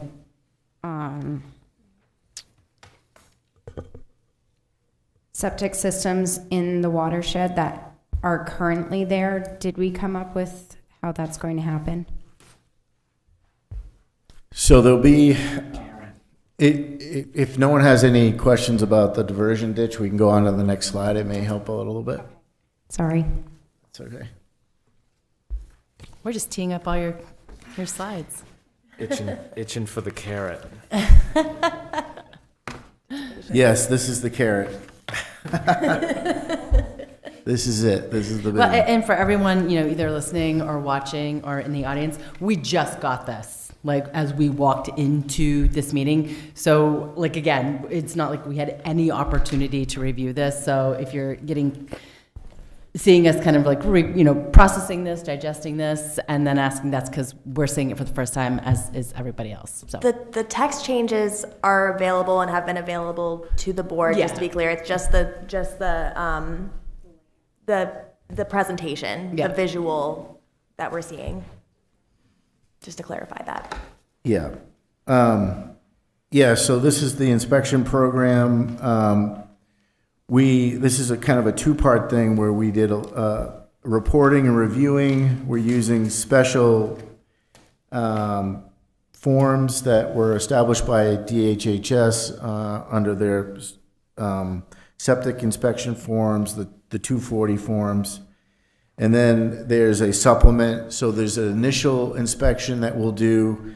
And let me just, I guess, maybe back up a little bit and go through the map. So and I'm kind of colorblind, so I couldn't fly a helicopter. I failed the test, so I am slightly colorblind. But so I wanted to fly helicopters when I was in high school. So the magenta, I guess the pinkish color along the lake. We got a pointer. We need one of those electric pointers. Here. The coral color, maybe? I was going to say that's more there coral. you go. Is that right? Coral. Is that- Yeah. Coral. Maybe that's too fancy. I don't know. Salmon. Salmon. Madam Guess it Chair, I'll depends go on with which all scene your you colors, whatever you pick. You are right. It's absolute. But that's year one. So And the interesting part here is that that's the lowest number of septic systems in the watershed. But again, this is the rollout. We're hoping to target this. We had a specific date of July 1st of 2024. That hasn't changed. But we want to roll this program out with some public outreach. And the good news here is that there is each community through the stakeholders group. We had buy-in to apply to the drinking. I say we. I didn't apply. It was each of the the Auburn Water District and the Lewiston Water District. They can get a source water protection grant. They each got $20,000 to help roll this program out. So I think, that's the good news. I was pretty excited about it. I'm like, how are we going to fund this? How are we going to get people? I want to do septic socials and get people together, have inspectors, and then have some drinks, non-alcoholic, Eric, and then. But pop open a septic tank, take a look at what, what a sanitary tee looks like, what a baffle looks like, what a distribution box looks like, go through the process with people, why it's important to pump out your tank and really roll this out. Because, Amanda, you hit the nail on the head. This could be expensive for people, right? And the inspection could be very expensive, but this money could be some of that seed money that starts this program rolling. We would like to see additional funding coming out from all the entities involved to do this, but part of this is going to be the responsibility of living in the watershed, right? So you live in the watershed, it's going to be your responsibility to make sure that your septic system is working and that you have an inspection. There may be some help for those that have real financial need, but other than that, this money is really dedicated and earmarked for the outreach of that and how that process is going to work, so people are really, really clear. And we don't want to do it with big punching gloves. I think there's a real value in doing education and making sure people understand the process and that they will be on their property. But at the end of the day, if we do find one that's failing, that they will have to replace it. This is drinking water for many people, 39,000 customers, and it's important that we do this. So this is what this program is about.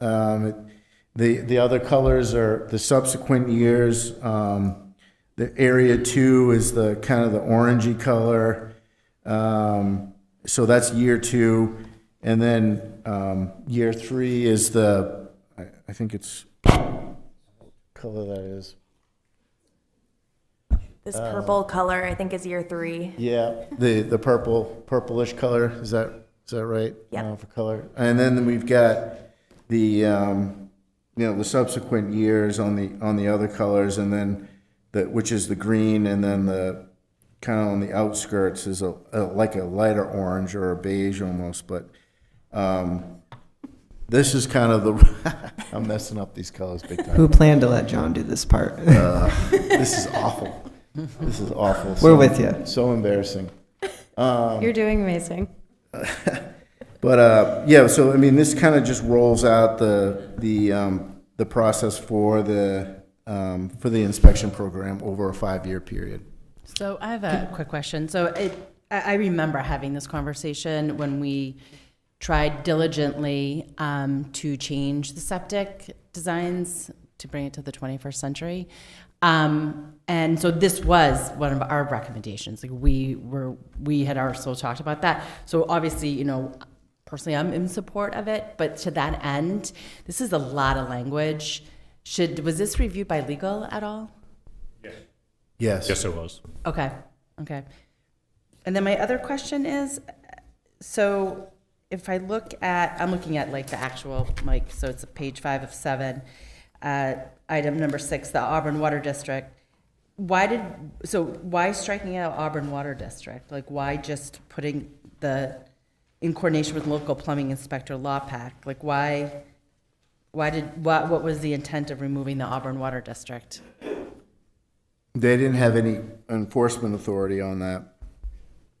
So we went back to the LPI, so that's really the enforcement piece of that, so. So it used to say the Auburn Water District or its designee shall have the right to inspect. So this language was in there and it was not enforceable? That's the opinion that we got. From? Yeah, they could have the ability to inspect. They don't have the ability under the state plumbing code to require improvements. That's the LPI, the licensed plumbing inspector. They also didn't have a funding mechanism. They have a grant now to help with that. So who suggested removing the Auburn Water District? That came as part of the committee discussions. Okay, so it wasn't legal? There was a concern that they don't have the ability to follow through on what they So find. the question is, was it legal or not legal? You're saying So no? legal agreed with it. Oh, okay, okay. But they okay. didn't, I don't think legal was the one that first came up with the suggestion. I think the suggestion came from the working group. You touched on enforcement, and I guess I've question around, so we do the inspections, we find something that needs to be addressed.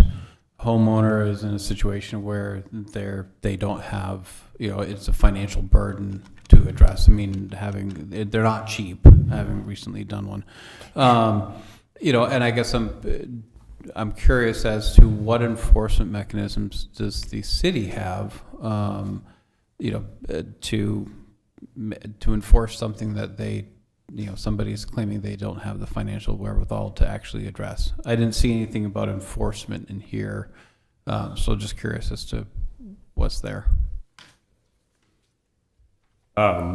We do run into this now when somebody has a failing septic system, so this isn't different than how we deal with it now. But I do suspect that we'll, as a percentage of failing systems, we'll probably find more in this area once we have an inspection program. Or we'll find them sooner, and we'll find them over a 5-year period instead of maybe taking 20 years for all of them to show up, which could be good for the lake. What we will typically do is, when a failing system is identified, we'll connect with the owner, we'll try to reach them by phone, schedule an inspection, identify the failure. We'll explain to them what needs to be done, and sometimes it's something that can be repaired. Sometimes it requires a replacement of the system. We can issue a notice of violation based on our ordinance and based on the state plumbing code, giving them a certain amount of time to hire a site evaluator and come up with a repair plan and to complete the repair. If we learn by talking with them that there is just no way that this person can possibly afford to do the replacement, then we look at alternatives. We don't know how many we'll find, so we may at some point be looking for grants to help fund a program to replace systems. Right now, what we have is the ability to, if they income qualify, then the licensed plumbing inspector says that it's creating a hazard to public safety and health or to private.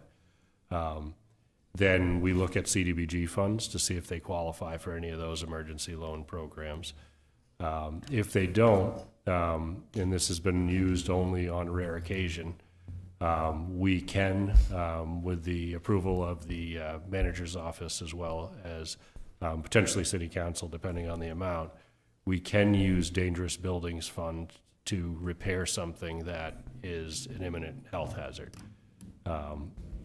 We would typically do that in the form of a loan, so we would get that paid back. And then as a last resort, if they are just not cooperative or don't even have the ability to pay off a loan, we can go through a legal process that allows the city to cause the system to be replaced and lien the property. And that's an enforcement process, but if you have a homeowner that is trying to stay in their home and just can't afford to, then it can be kind of a friendly enforcement process where you go to the courts with an agreement and then come back and replace it, lien their home, and the city could require payments, or the city could say, look, when this home sells, that's when we'll get our money back. Okay, thank you. There was another, in looking at the map, there's also I don't know, 15-ish. There are a handful of septic systems that have circles that are outside the shed. Why are those on the map? So that was the original analysis that our GIS intern did a couple of years ago. And some of those are literally outside the watershed. So we wouldn't be inspecting those, but that's just a result of that data. At least part of the parcel is in the watershed, though, in all cases, or at least almost I guess all cases. my question would be from that map perspective, and I don't want to conflate any issues here, but I would want to know that legal opined that there has been an identified septic system on a map that potentially it could be construed that they have to be inspected when, in fact, if they're not in the watershed, like I'm not against protecting Lake Auburn. You know, I was very much for the new septic design because of that. But to that end, I also want to be very conscientious about property owners and the burden that we put on them just because they might be over the line, but they're close. But how close? You know what I mean? Yeah. And their neighbor might not do it. Well, you know what I mean? There could be an argument made there. Stacy, we're all on the same page here. On the larger map that has the legend of the colored dots, I noticed the same thing, 13 to 15 properties. And the dot's orange, meaning that it's an approximate going from sketches. We can tell the red dots are GPS coordinates, so it's probably safe to assume that these are systems that were modified, repaired, or installed more recently, and the city's had the opportunity to go there with a GPS unit and actually plot it. The red, the orange, and the yellow are rough estimates. That's how I'm reading it.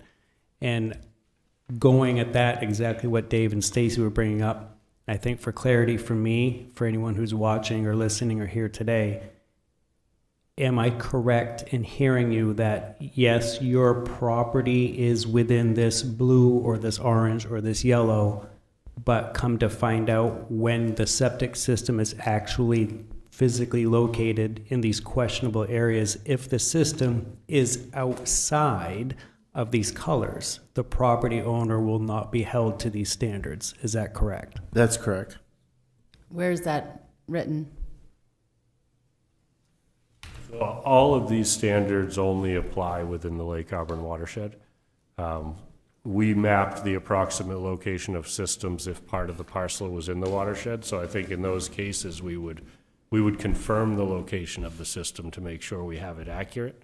But if it's outside of the watershed, then none of these Lake Auburn watershed. Yeah, see, I don't feel, I'm just going to say I don't feel comfortable. I heard two things from you. I heard, one, if it's outside, we won't. I heard the parcel is within the watershed, but the septic is out, and we will. So I heard two things from you. Okay, let me clarify. So what I said was that if we showed the system, then we picked it up. So we selected all the parcels that are partially within the watershed.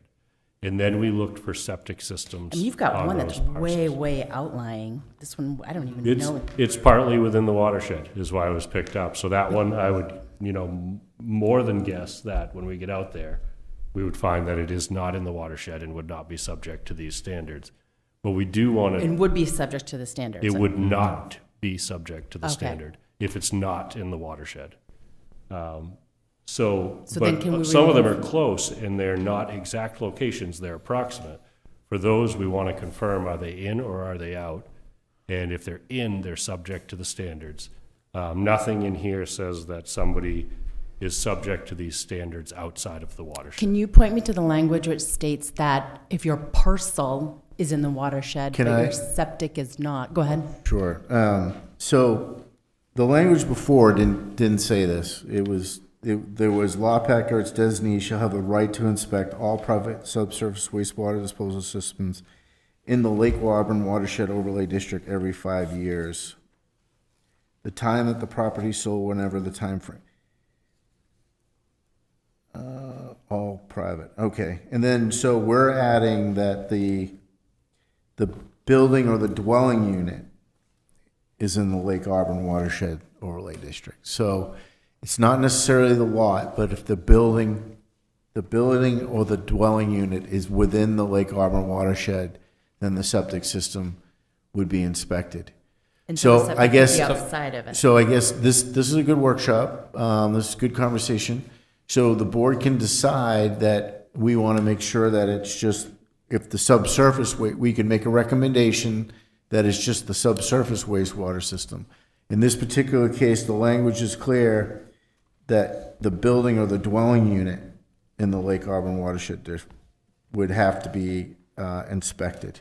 So the way it's currently written, if the house is within the Yes, then the septic system is then, yep. okay. It's- Even then though we it's need- not we in need it. We need to change that. Yeah. We need to Yeah, have it where the I would septic agree. system needs to be within.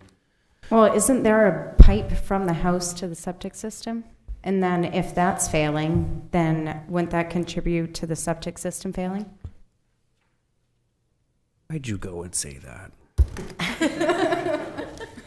Yeah, so under the subsurface wastewater rules, the tank, yeah, it's typically around 10 feet from the building. So the tank is an important part of that inspection. But if there's a pipe from the house to the tank, Is that inspected? that's inspected. Yep, it's all part of the system. So I feel and think that if the home is in the watershed, that is subject to inspection, because if something's failing from the house to the septic, there's going to be waste. I agree with you, Amanda, but also going by what was just shared, the septic systems tend to not be far away from the house, generally speaking. So I don't think we're going to see a big disparity between the house being here and the septic system being 150 feet away. So we might find out. I'm not saying this is the answer. I'm just saying No, I agree, but I also feel that a lot of the houses that are within the watershed are older, and what their building materials were made 75, 50 years ago are going to be a lot different than what we're building today. And if we're inspecting homes that have been in the watershed for years and years and years, I just feel that it's due diligence for protecting and looking at those. The language that was before and today, it's the same. The subsurface wastewater system includes the pipe from the house to the tank to the field. That's the whole entire subsurface wastewater system. I mean, it's the septic system. So if we're taking those homes that are in the watershed, but their septic systems are not in the watershed out, there's a couple, but it, like you said, anything could help. But if the septic system is from foundation to leach field, pipe to tank to field, if that system in its entirety is outside of the watershed, if we can determine its geographic location and it's outside the watershed, okay, we're done here. We don't have to look Because at they're it. just saying the parcel of land. You're not saying the actual.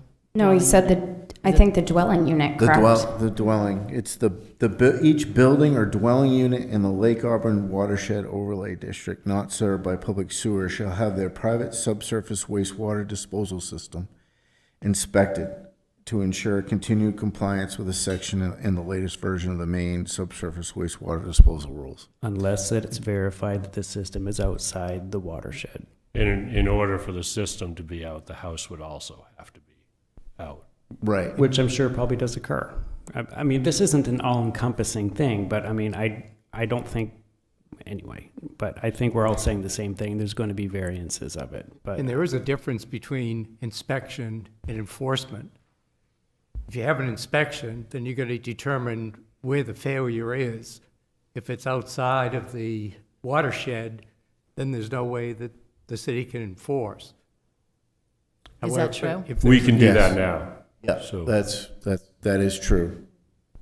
And I think the inspection needs to occur because some of this stuff is so close, we don't know until we take we're at 10,000 feet right now. We got to get boots on the ground and take a look at this stuff at some point, so.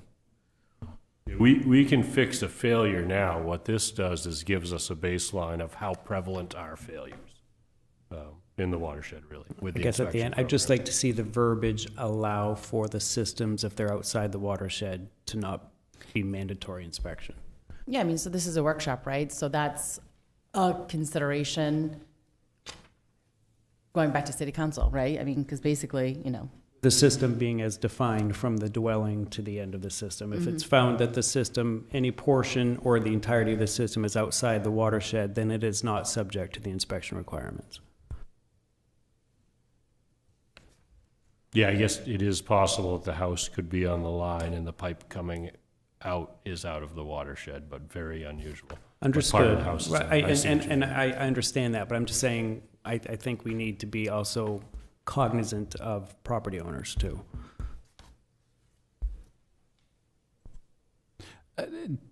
By putting a dot on the map that we're then going to be asked to consider, are we, I guess, how are we ensuring that through the process we go, well, I guess it gets back to the language that we're proposing.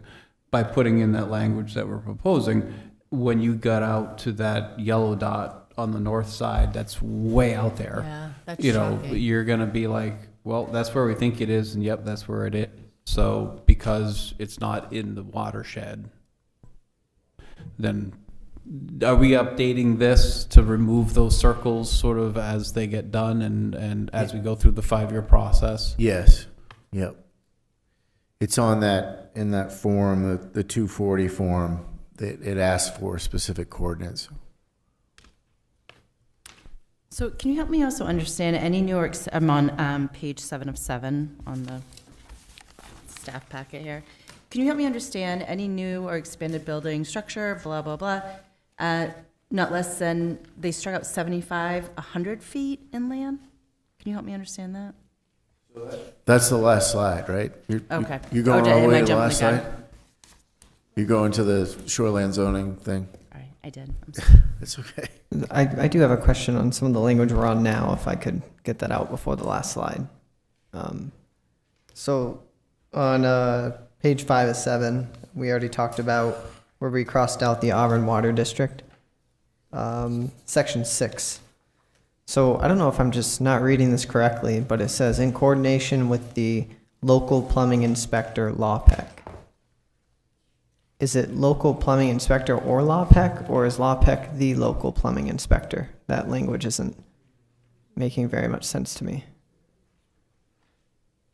Is it I think we might just need to add a comma there. Is that? Yeah, is there a comma Okay. missing? The language seems a little convoluted, but the local plumbing inspector definition, I believe, is the person with the certification from the state of Maine. Right. Yeah, the code enforcement officer.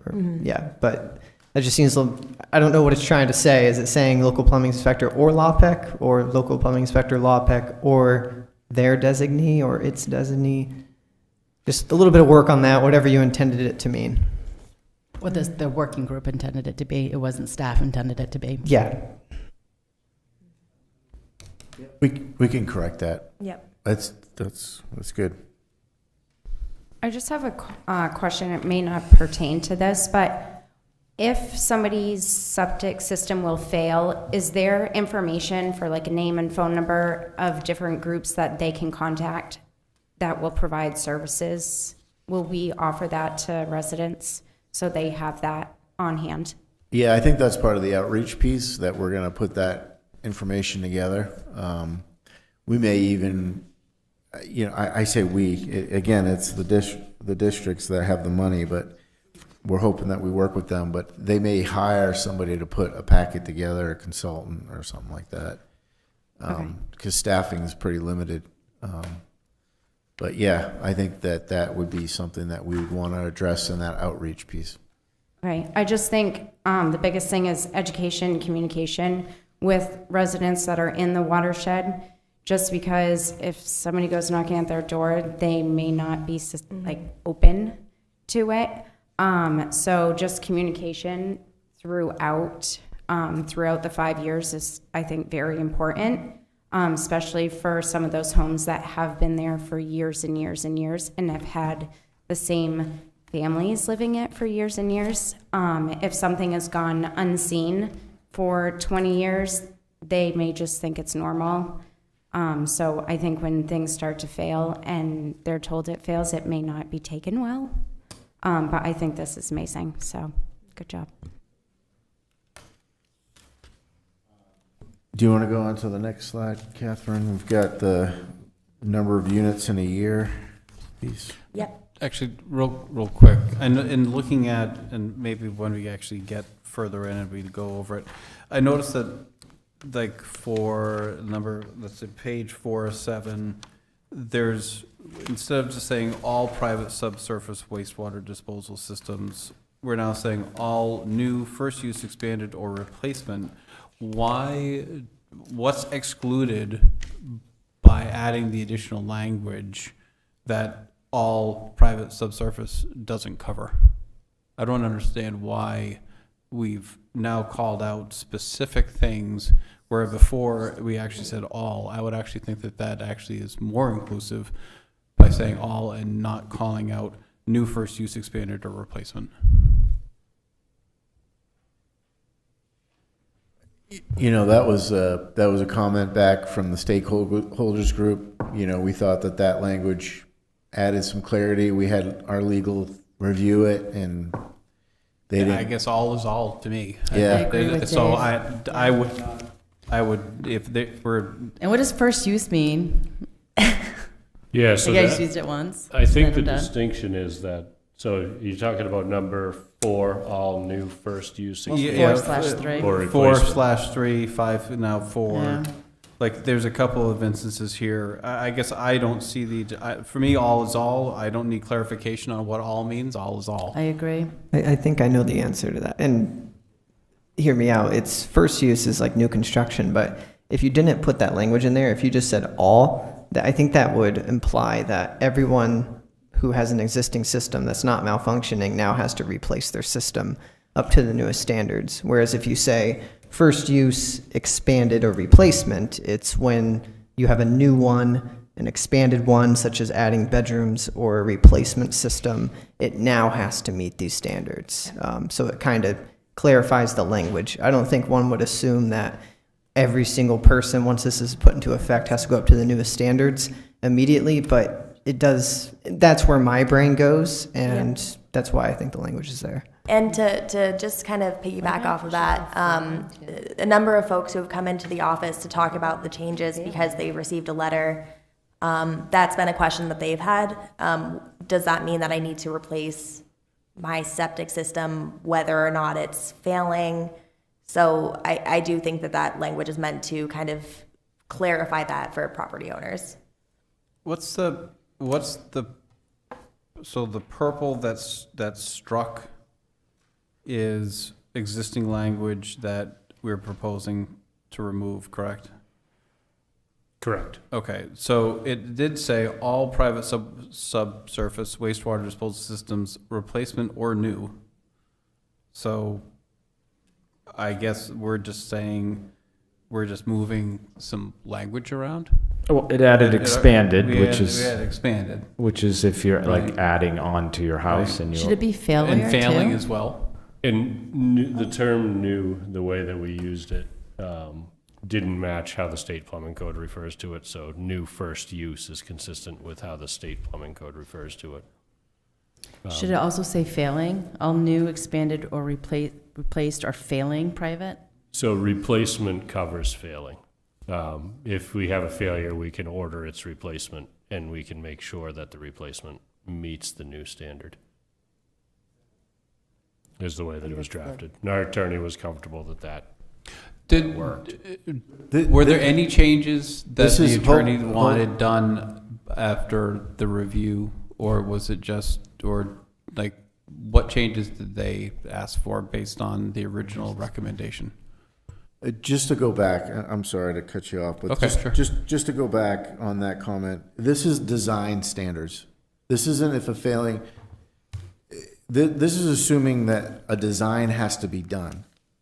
So these are design standards for a first system, an expanded system, or a replacement system. This is the design language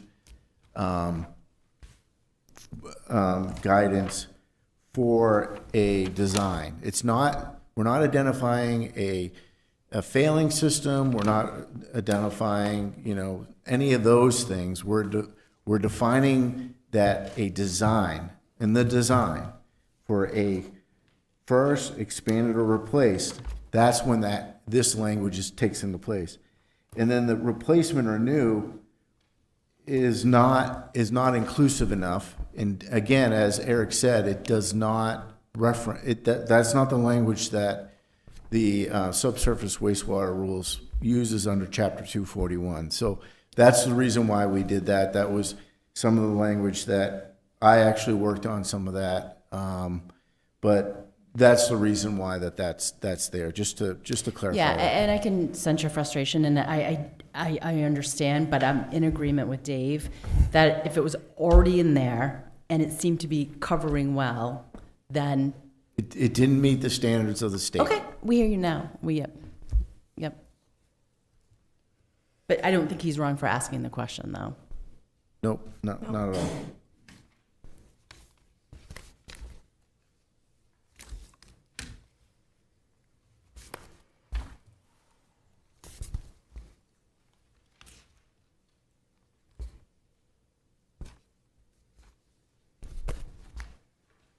Any more questions regarding the language on that, what we were just looking at? Before we move on to the next slide. Okay, next slide. This is the number of units in a year. This is that language, any dwelling, unit or ADU or new. So we address that here. And, just a little bit for explanation, it's a control rollout of new development in the watershed.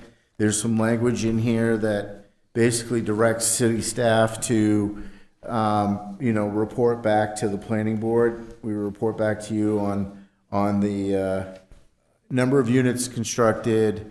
Is there any impacts did we find during construction? Was there any impacts? Were there any violations?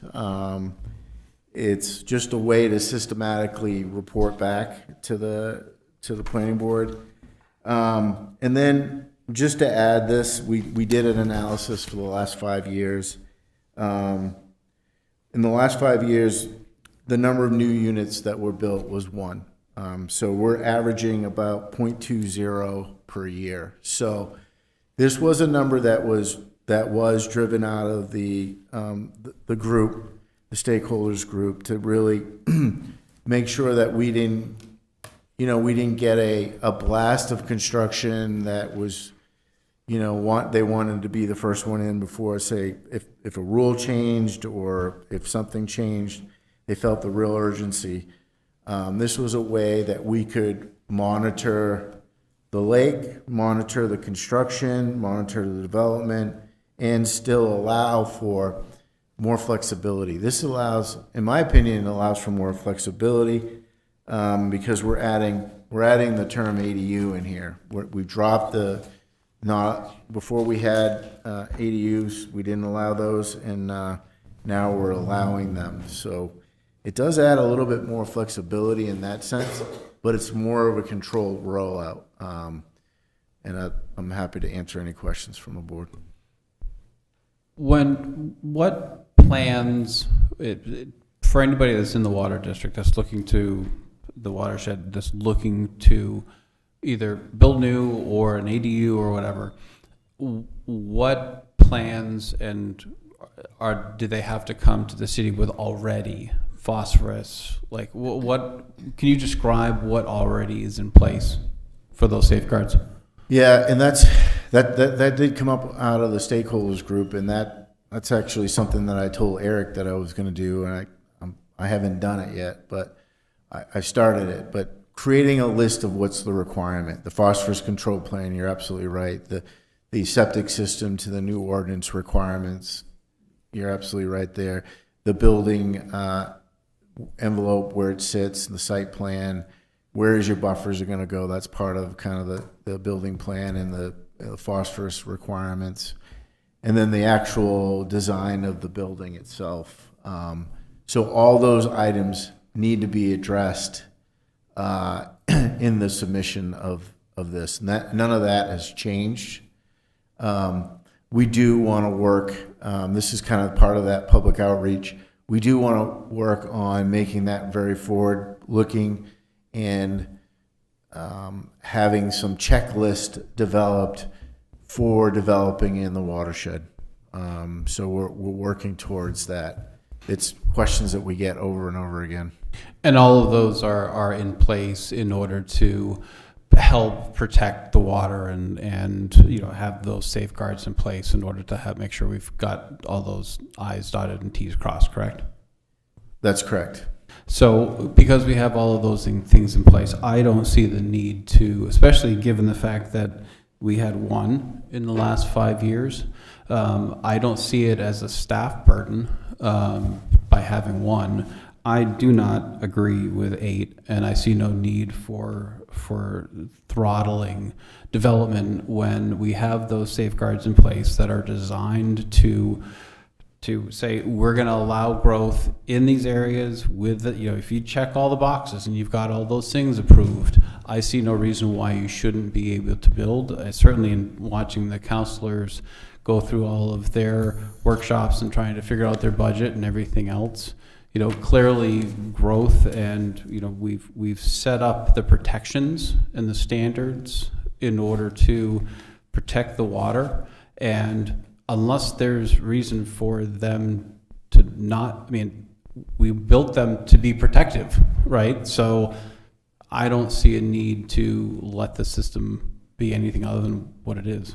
So I attended the last couple stakeholders meetings groups, and this exact thing was probably half of the discussions. It's part of making sure that the changes that we've made actually are are working. So it's a way of kind of metering, saying, okay, we've allowed 3. Are we seeing any changes? And metering it a little bit, and at the same time, there wasn't a lot of development. It didn't seem like much of a compromise or change in what's already going on, but it was a way of metering what's going on, and it could be changed 2 years from now or something. What do you mean if metering? we see Like we just made very stringent septic changes, and we're putting in a septic inspection. Like yep, and this is a way of sort of having a measuring what we're doing stick. now is better than what is in today. Yeah, but that's not what this is talking about. This is talking about a number of units. I understand what Paul's saying. It's, I do. So It's we a have safety net. up to 3 units per year, and they're testing the lake constantly. And if there are drastic changes in the lake, like worse or better or something, changes to this can be made. But how do you attest those changes back to the fact that there was only 3 buildings done? Yeah. You can't, Versus especially like Turner and Buxton. So, I guess we don't, I is the answer to that. Yeah, I guess So, I would. I'm just disagree with you. talking about what the stakeholders were talking about. Okay, I had issues with it as well. There were other suggestions and caps and things put in place. This is the least restrictive of the suggestions that were put in place, like having 25 total. This allows So How long yeah, can a infinite building amount. permit be out there and not built upon? Could I just ask a couple of questions? Or could I just get an answer to this one first? How long can a building permit be out there and not be built upon? Like if I apply for a building permit for a new unit, how long can I sit on it? Yeah, it's 6 months to start, a year to finish, and then if you've started, we would obviously extend your building. Go ahead. Okay, a couple of questions. One, the water district is exempt from LD 2003, correct? The Lake Auburn watershed is, yes. Yep. Yes, thank you. we do allow a ADU in the watershed under our own ordinance? Right now, our ordinance states that you can put a second dwelling on your lot where two-family dwellings are allowed and a single family exists. So it's There was a very similar debate to this among the stakeholders too. Some that wanted to see more flexibility, and there was a cap discussed of no more than 25 houses in the watershed for the future, and no more than 5 per year. That was when the draft ordinance said that you could not have accessory dwelling units in the draft that was being discussed, and I think this compromise that resulted was, okay, let's not have a cap, because how do we say that 25 is when the watershed is in trouble? We can't. But we could say, let's look at our monitoring, carefully report annually, and have 3 per year without a maximum cap. And if something starts to go south, we can try to understand what's making it go that way. And as part of that, the allowance for ADUs, counting towards those 3, actually, one of those 3 units, if it's an ADU built within an existing dwelling or an existing developed lot, would potentially have less impact on the environment than clearing a brand-new lot. So there was a lot of that discussion about, should we allow ADUs, and what's the right way to measure this over time? another way to think of that is if an ADU is added, that means that someone might have to expand or replace an old existing septic system. So that's a new opportunity to update the septic standards by including that. So I guess so just to clarify, so an ADU can be within the watershed depending upon what zoning district. Yep. If it's in Underlying. low-density country residential, like the strip zone that we changed everything to over the last few months, then yes. Yep. Okay. If there's a single family existing on the lot already. And then last question would be, can the city actually impose a limit legally? So we had concerns about a 25-unit maximum that's longer term, because we couldn't tie that back to science, that 25 is the number where the Lake Auburn watershed will see water decline. We've had the legal review. We had a detailed discussion with the stakeholders group. There's a very logical reason to want to grow slowly and monitor growth over time. And the 3 per year is where the stakeholder group settled that is a small number, especially if some of those get used up with ADUs. So his question was, is it legal? Yes.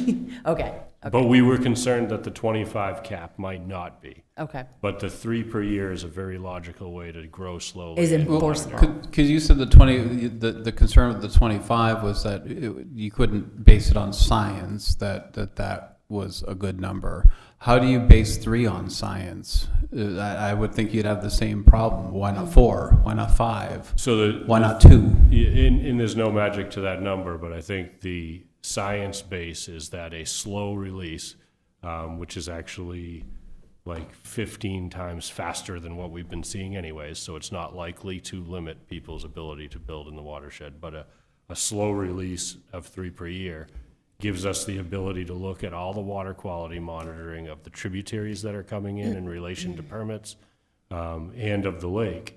And if we see something changing, then we have the chance to try to understand it. So what science are you referring to when you say science? What's the science? So what science did you leverage with the 25 versus the science? So I mean, I know what science means, but like, is it humane science? Is it you know what I mean? Like, what science are? That the idea of monitoring water quality changes over time. Observation, change in course if something changes. In Aren't we relation- doing that already? And thus, based on those results, we come forward to say there are some changes that we might need to do? I mean, aren't we already doing that process already, regardless of the build? Yep. David, I think you're absolutely right. At the end of the day, you're absolutely right. So, but it's in the stakeholders group. I can tell you from my perspective what it was and how I'm comfortable with this number. it was a negotiation, right? So we were looking at a 25 cap and 5 per year. And then we have the introduced, and Bob was touching on this a little bit on LD 2003. We have the introduced successional LDs that imply that LD 2003 does not have to be applied to Lake Auburn watershed.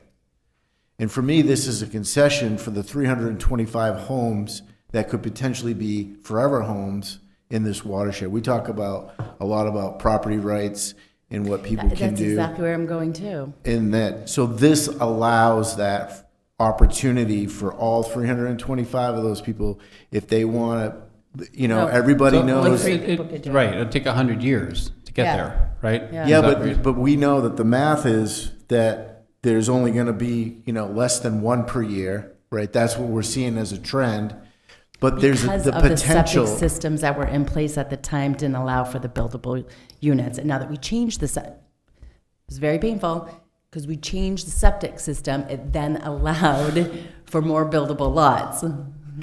Yes, but the thing is that this allows for the expansion for the ADUs in this process, and I think that's good planning, and I think that addresses the property rights. If people want to have a forever home, and we know that it's getting more and more expensive for young people to move into Auburn and stay, the parents could have the big home, the kids move into that, and they build an ADU right next door, and then they could, you don't lose your kids to Massachusetts or another state. If you're one of the 3 that get selected. Right? Well, it's planning. You've got to get in line. For right now, that's our system. That's the system that we establish.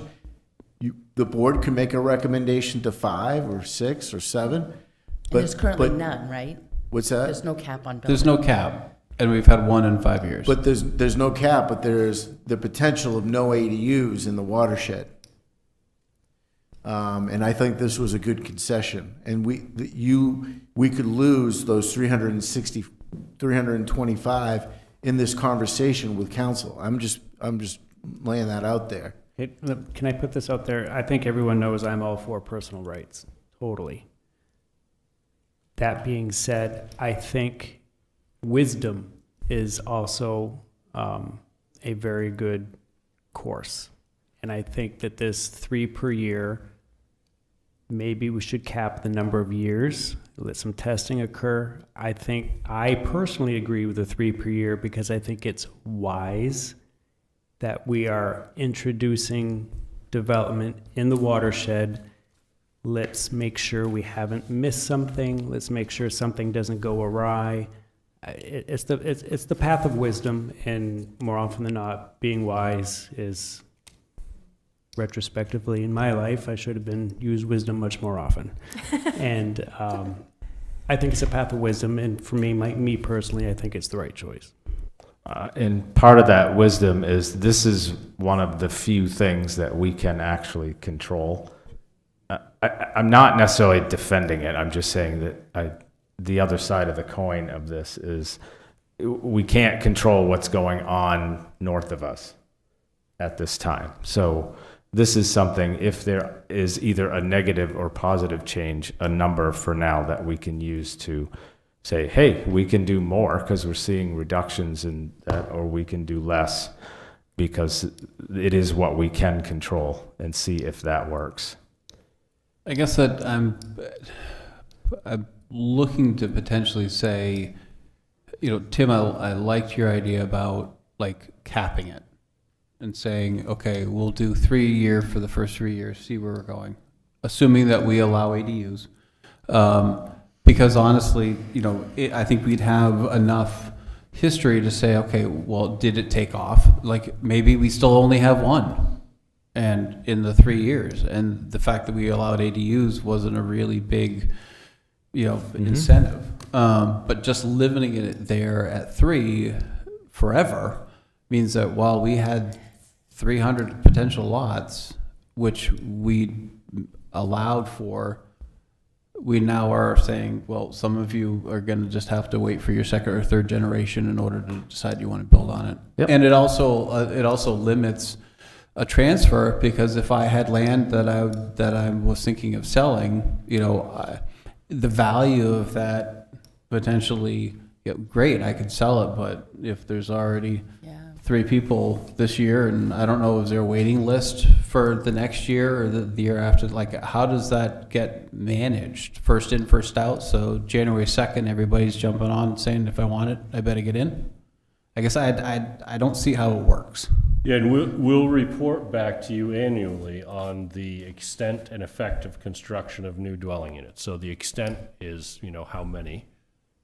You'll get that number every year, and you could make a recommendation to change the 3 at that point, I guess, if you wanted to. How frequently is a lake tested? Quarterly? I think we have Mike Broadbent here, but there is ongoing testing throughout the year of different parts of the lake and also of tributaries. I don't know if that's all year round or just during the summer, but there's a lot of testing in the watershed.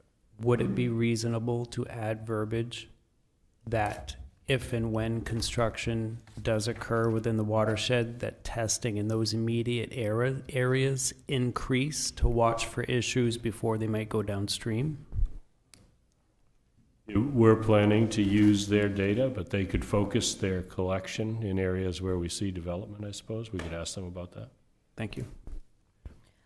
I personally would like to see the number of units increase to 5, but with that said, I don't want it to be me being selfish about it. It gets lost and just shut down completely. I think adding the ADU is amazing because there's family, friends that I've lost to out of town.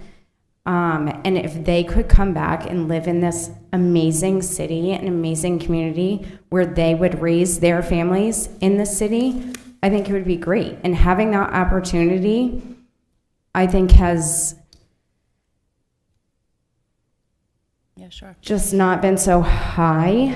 Yeah. So with this being changed, I think it's a great opportunity, but I don't want to be selfish and increasing it to 5 to give that potential because I don't want it to be completely lost. Sure. So I'm going to pause real quick too and just kind of remind everybody. So this, we got a lot put in front of us, right? So 3 text amendments, 2 map amendments, and we're doing a workshop, right? And it's 8:30, right? We've been talking about this for a while, which I love because I think it just demonstrates and illustrates like how dedicated we are to the work that we're doing and our recommendation back to City Council. Because again, remember, City Council has not workshopped this, right? Like there are city councilors who are sitting on this language and have had not an opportunity to have the same conversation that we're having. So, in the interest of time and understanding there's public here, I know we've gotten our staff packets, that there are some various motions. There's also the motion to consider that we hold public hearing, right, on all of these items. But then yet we have the opportunity and the availability to make a motion to continue the public hearing, right, because we all know where that came from, to a date certain, which is the 28th, which then gives, the city council time to workshop their items. They may come up with other things as well, right? They may say absolutely not, or here's more suggestions, and then it's going to come back to us again. The reason why I'm saying that is I'm just forecasting now. I am not in favor of us forwarding a favorable recommendation on all of these 5 items based upon the conversation that we've had, based upon the fact that we have no idea what City Council thinks at this point in time, and likely it's coming back to us anyway. Well, and I guess for me, when I think of the workshop and I think of us going down through, the presentation is great, but ideally we're actually going down through and I think the presentation to me hit some high points, but it didn't cover obviously some of the things that I saw were because I looked deeper versus the presentation. If there are changes that we're looking for as part of our workshop, if we automatically then roll right into public hearing and text amendments, we're either what do we do with those suggestions? What do we do with those changes that we'd like to talk about? I guess they all become amendments to the thing, but I think it's cleaner if we were to review, determine what we are in agreement on, and then request potential changes to be then solidified with council's workshop items as well. Or at least that's procedurally in my head, that flows better than having a bunch of amendments that might come forward as we do these after the public hearing. And I guess I differ in that approach. I think that we've had a workshop, we're continuing a workshop. We've suggested that maybe we are going to have another meeting this month so that we could, extend either the workshop or, go to the public hearings at a later date. But I think that we need to come up with our recommendation to the council. That's what the council That's asked what we're doing us right now to through do. the workshop. Well, but I think at the same time, we did the workshop to bring us up to speed to what take to the public so that we can give feedback directly to the planning board so that we can come up with our recommendations to the council. I don't think we're necessarily driven by the council in planning matters. I think we are a planning board, and we've been given direction by the council, but we have to come up with a recommendation back up to the council. They can send it back, or they can accept what we send. But Do you want to more, so we don't normally do like a written formal, I mean, staff, takes our recommendations and staff does it for us. Are you wanting to do it? Is that what I'm hearing? we're working with staff. I'm sorry. Are we not working with staff? And as a planning board, we work together. The recommendation comes from the planning board through the staff to the council. Yeah, But I think we need to proceed, either finish this workshop Oh, that's and what we're start doing. the public. Oh, yeah, for sure. No, absolutely. I confirmed with John that we have to do the public hearing, right? Yeah, I have, And we have I have public- one they've more, been sitting two here more for slides, hours. so maybe Yeah.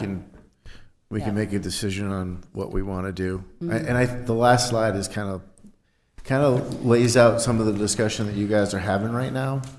And I'm hoping that, for one, I think just to add to the conversation, we've got some talking points. I think you guys added some good language already.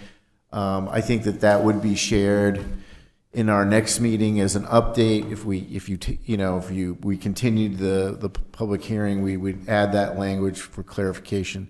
We would also add that as bullet talking points in the workshop for the council. There'll be ways for us to communicate that back to council and keep an open communication between the planning board and council. But if I could just get back through this last slide of items, that the enforcement piece, the enforcement language, the city planning and permitting shall have the authority to enforce all requirements of this division in accordance with section 60-1403. That's the enforcement piece of our ordinance. It just references that back.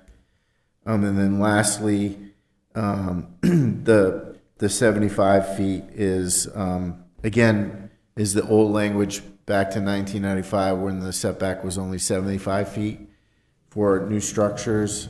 This is just updating the shoreline zoning rules to 100 feet. So those are the last two bits of edits that are affected in all these. The text changes roll up. These were some of the pieces were by staff, and then others came out of the work group. But again, everything was vetted through the work group.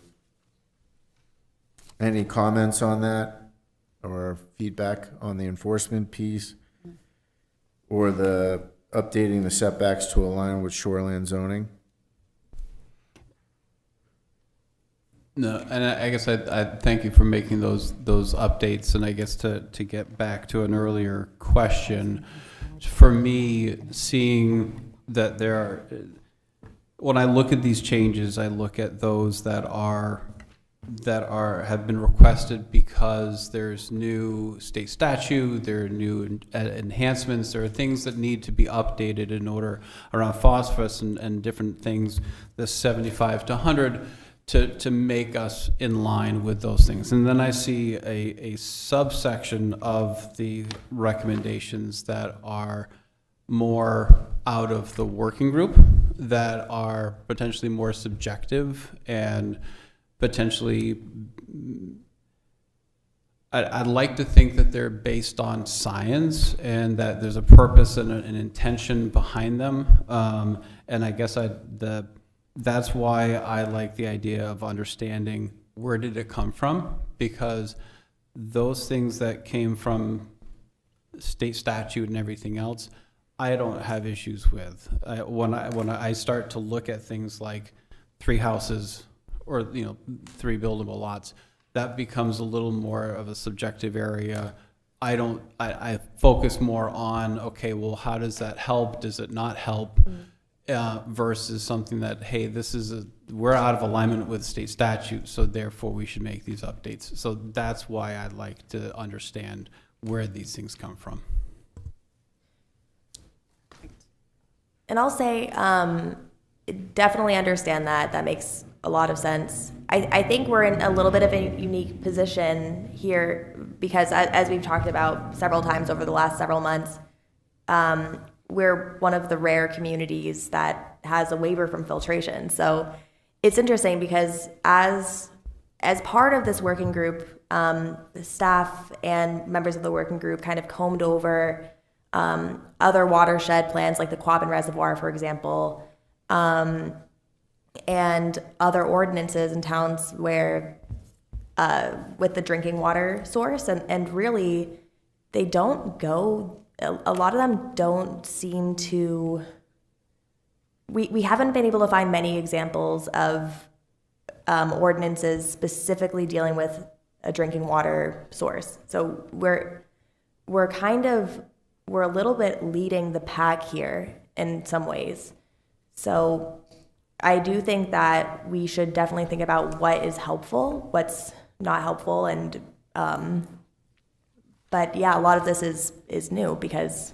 Excellent. Yeah. All right. So in the interest of time, because it is getting late and the public has sat here for quite some time, as a point of order, could I seek or entertain a motion to consolidate public hearings 6 through 10, thank you, 6 through 10, and then open it up for public hearing and have folks come and speak to whatever the 5 items we just did?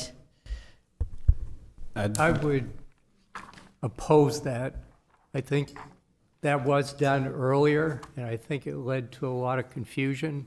I think we need to focus on a particular issue and focus the discussion on that one issue before we move on to another. Okay, what does everyone else think? I would agree with that because some of these get quite convoluted and I don't want to limit someone's speech. Perfect. So what I will do is, since we just had the workshop, normally, when I have agenda items, I'll open it up, I'll hand it over to staff to debrief us. We ask questions to staff, and then I open up to public hearing. I'm not going to do that. I think we did a perfect job just having dialogue and discussion. So at this point in time, we are moving on to agenda item number 6, public hearing text amendment. Do I have a motion? I'm sorry, I'm getting tired. It's been a long day. Can I clarify? So this will be public comment for item 6 and item 6 alone? Let me grab it. Where is it? This is, I'm opening up I would seek a motion to open up public hearing on the phosphorus control text amendment. So moved. Do I have a second? Second. All those in favor? Excellent. I'm only going to say this once to the public. Come up to the podium, state your name, your address, and you have 5 minutes.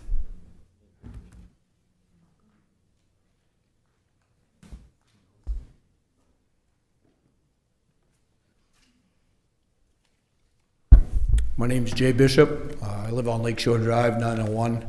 Before I start anything, I want to say what I see over here is that you all seem to care about personal rights, property owner rights, and the watershed all at the same time, and I appreciate that. And over here, currently what I see is more worried about the watershed. And I don't want you to think I don't appreciate that, because I do. But with that being said, my wife and I bought a house in the shed to get out of the city, not knowing where things were going in the future. And now what I'm seeing is a financial burden that's going to fall on us that may put us out of the watershed and back into the city. I fully agree things need to be done. You guys have talked about the fact that it's really unknown, septic systems, how much damage there actually is going into the lake. I agree that, making new systems for new homes and all that should be done. It's definitely going to help the situation. I don't drink that water.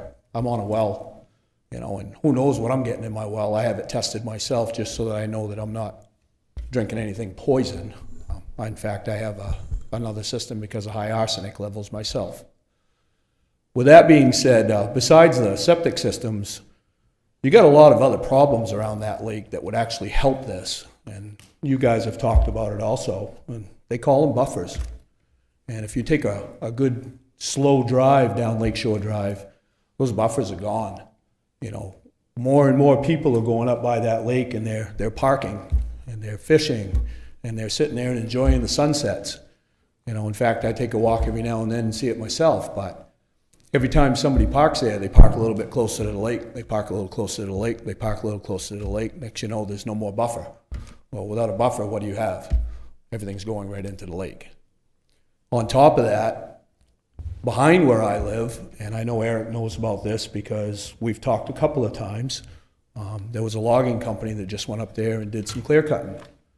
And you have a map up about all the streams around there. And if you take a ride up Morgan Drive right now and go right to the end, and you take a look to the left, it looks like a war zone. And that war zone is actually one of the streams that feeds our lake. And it's not really being addressed.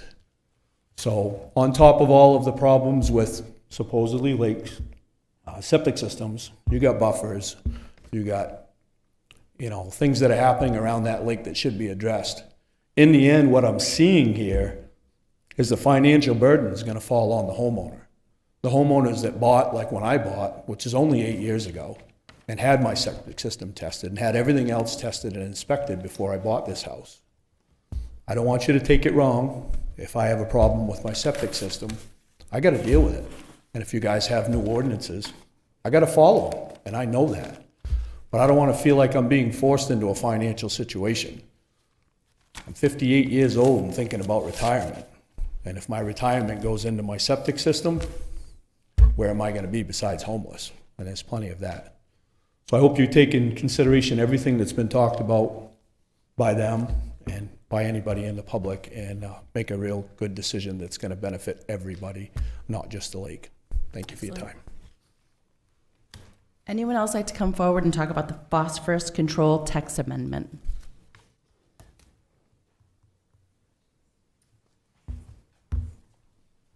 I'm Ben Lounsbury from 505 West Auburn Road, and I'm reading a statement from my wife, Bonnie Lounsbury, who knows more about it than I do. Last week, Bonnie attended the annual conference of the Androscoggin River Watershed Council. Contrary to what the name implies, a good deal of the conference was about lakes and Lake Auburn in particular. Dr. Holly Ewing and some of her students at Bates presented their research, and Scott Williams, the former executive director of the Lake Stewards of Maine and a renowned lake advocate, described the challenges of protecting our lake water quality. I came away with several principles that should inform our decisions on protecting Lake Auburn and the ordinances that could do so. You may already know these factors, but I think they are worth repeating as we look at the current proposals. First, that phosphorus is the primary substance that affects the quality of the lake as a recreational and drinking water resource. Second, that it takes a long time, maybe years, for groundwater that may contain phosphorus from septic systems to reach the lake. We do not know the magnitude of what is coming. Third, that climate change manifested by extreme rain events, by rain on snow events, and by winters with late ice in and early ice out all affect the amount of phosphorus in the lake. Those events contribute to more runoff and more mixing of the water column. Fourth, that a lake with algal blooms loses its appeal for recreation, including fishing, boating, and walking along the shore. Fifth, that the toxins associated with cyanobacterial blooms cannot be filtered out of drinking water by a filtration plant. Given these factors and the unknown nature of change, I believe that the ordinances should be very cautious in allowing any increases, whether for phosphorus, for setbacks, or for residential growth. The ordinances should build in a large margin of protection. For example, a setback of 1,000 feet is a lot more protective of water quality than one of only 200. As a critic of previous proposals before the planning board, I am pleased to say that I believe that those proposed changes are good and that they have been developed with the best current knowledge. Would it be better to have no development and a forested watershed? Yes, but these proposals can serve us well for the time being. Auburn can and should be a model for other towns in the Lake Auburn watershed, whom we also hope will act to protect the quality of our drinking water. Thank you. Thank you. Anyone else like to come forward to talk about the phosphorus control text amendment? All right, seeing none, I'd seek a motion to close public hearing. So moved. Do you have a second? Second. All those in favor?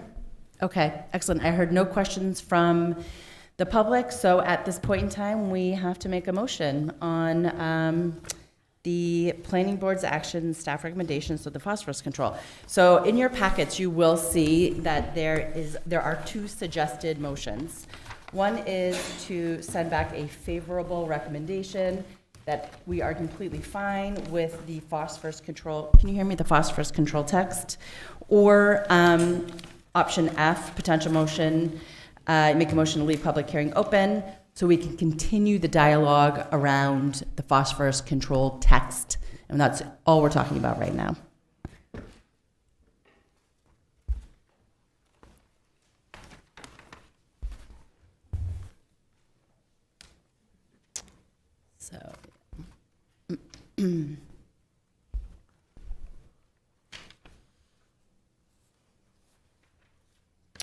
So, through the workshop, we didn't have a lot of questions on it.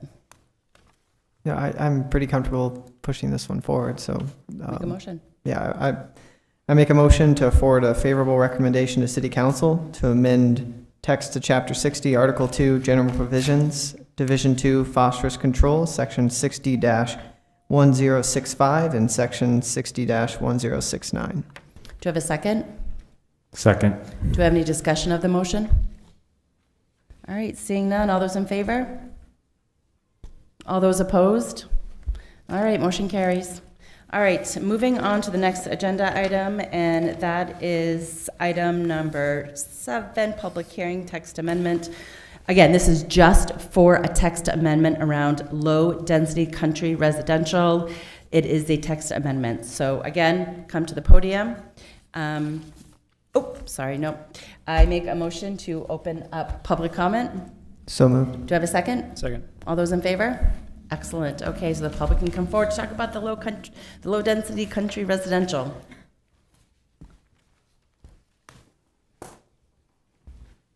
And I will state, because you look like you're a new member here from the public, you have 5 minutes. State your name and your address. Excellent. I won't take 5 minutes. Evan Sear, 122 Granite Street. I've been listening from home. I actually ran down here. I didn't anticipate it going to public hearing because the workshop was taking so long, but it did. I live on Granite Street, so, I'm 5 minutes away. I guess my only comment on this particular item is to remind the board that several members of the board asked questions and asked for clarification, and the reality is that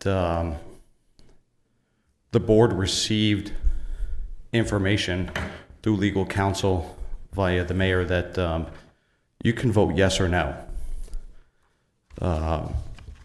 There were some questions over the previous public hearing. I think there weren't many questions, but this one there were some questions. And the reality is, no, you can't suggest additional language. You can't ask for this to come back to you. At this point, you have to say yes or no. That's the end all be all. And I guess when I look at this, this one is specifically tied to a map. And members of the members of the planning board asked questions about the map and about whether or not septic systems would be exempted, because when you find out they're outside of the Lake Auburn watershed, they don't count towards the ordinance. There were questions about I think Ms. Garrett asked questions about the pipe leading directly from the house. I'm going to give you an anecdotal piece of evidence. A gentleman, many people don't like him. Lots of people do. He owns a house. His house is partially in the Lake Auburn watershed and the Taylor Pond watershed. Turns out his garage is in the Lake Auburn watershed, and that's it. All the toilets, the sinks, the showers exist outside of the watershed. And the real question is, if you move forward with this and you adopt this and it references a specific map, and that map specifically references that septic system, which is outside the watershed along with the house, with the exception of the garage, where is the language to accept that review of the septic? There is none, because you'll be accepting language that references a specific map, and that specific map references a specific septic system. And again, I'm going to go back to the fact that, unfortunately, you guys are in a position where you can say yes or no. You guys have asked a lot of great questions. I've been watching from home. Mr. Smith has asked some wonderful questions for clarification. Unfortunately, even the comma that he's asked for would not be allowed, because you can't suggest it. You are voting yes or no on the language in front of you.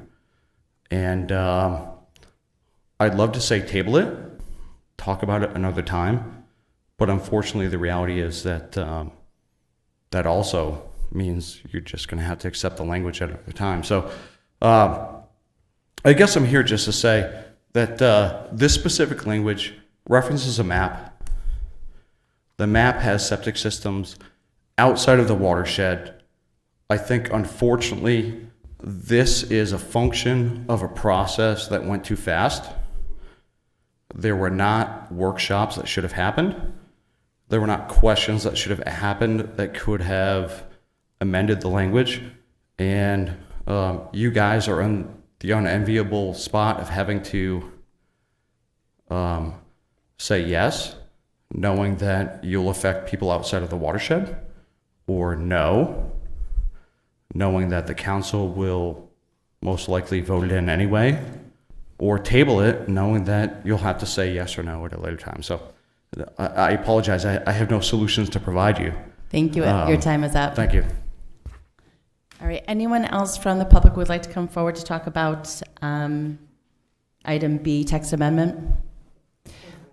Hold on. Anyone else from the public like to come forward? Okay, seeing none, I would entertain a motion to close public hearing. So moved. Do you have a second? Second. All right, all those in favor? Okay, excellent. Do you have a question? I do. I think I appreciate. From a point of order, we needed to close public comment, though. Pardon? From a point of order, we needed to close public comment. Okay. Yeah. No, I appreciate, Evan Seer coming forward and making the comments he did, but I think we have to keep in mind that we were talking about one particular item, which was to address low-density country residential. I think Sorry, real quick. I think we may have gotten mixed up in order on the agenda. I think we said low country density residential, but the next one on the agenda was the Lake Auburn Watershed Overlay District. So I think that might be where the confusion. Yeah, it was said the comments were pertaining to only paragraph number 7, in which Mr. Sears' comment would be pertinent. Which is I'm just going by the staff So packet. is the- Which So is is the C, packet right? Out of what, are we, we're going by the staff packet, and then we closed out the phosphorus, and now we're on B, which is a low. think I like those to are go the in ones that sequential are- order, so it was A, B, and C. So that is what I went to. So if it is out of order from the agenda to the staff packet, then we can accommodate from there. I can say with some certainty that when I look at the agenda, it's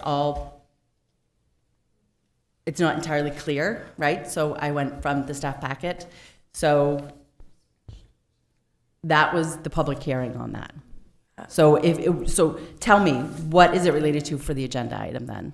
So going by the agenda item, the first one that we did was phosphorus control.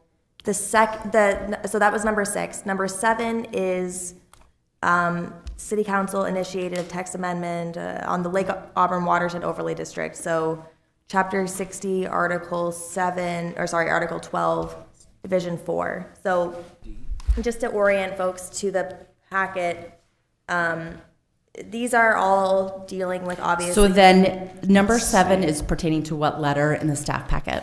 I believe it's C, isn't it? What we're saying is we Yes, opened up it's public C. comment It's C. on low-density country residential, which was number 8. Okay, perfect. So All if right. we could finish, So we're out of order, but we just had public comment on number 8. Okay. correct. It was 7, but in the packet, B is low density There was country. There was an error. There was an error. We're moving on. There was an error. If you want, If I may. Go ahead. So I'm sorry. The notice that we were given, Can, the notice that we were given did not tell us we would be involved in a workshop. When we arrived here, we got an agenda that was a lot different than the public notice we were given. Therefore, when I had met with some of my neighbors, many of whom have issues with parents that are elderly, that they're in the hospital, they had to care for, they couldn't make it, I said I would come and represent many people.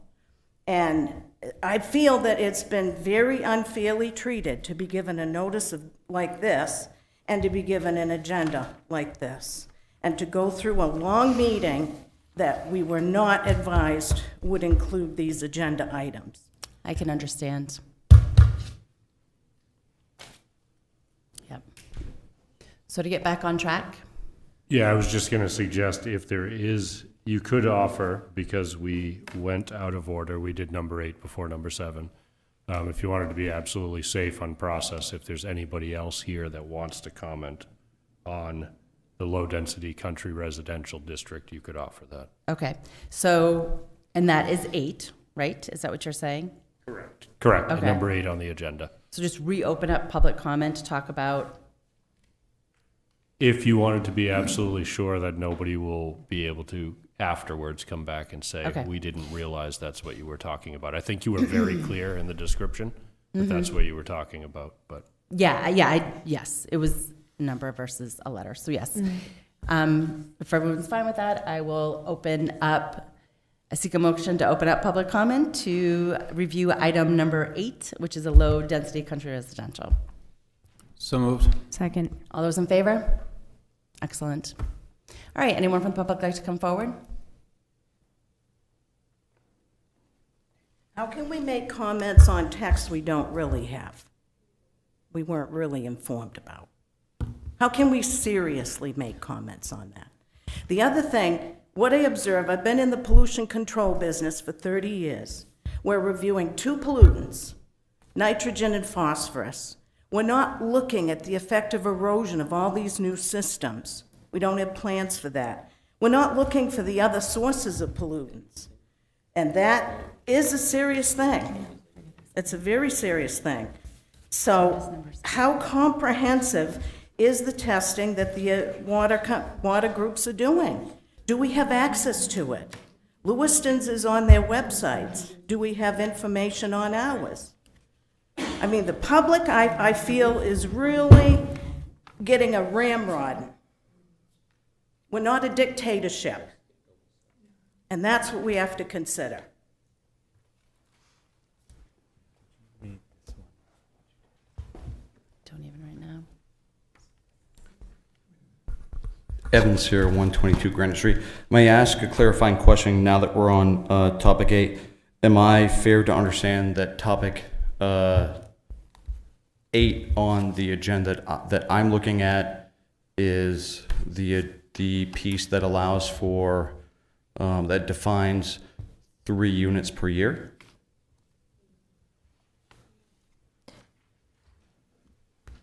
That's item 7 on the agenda. Okay. Yep. Thank you. I apologize. This has been somewhat confusing because the agendas that I picked up at the door are not quite aligning with what I had seen previously. Given that fact and that agenda item 7 is closed and you're opening agenda item 8, I will suspend public comment. Thank you. All right, thank you.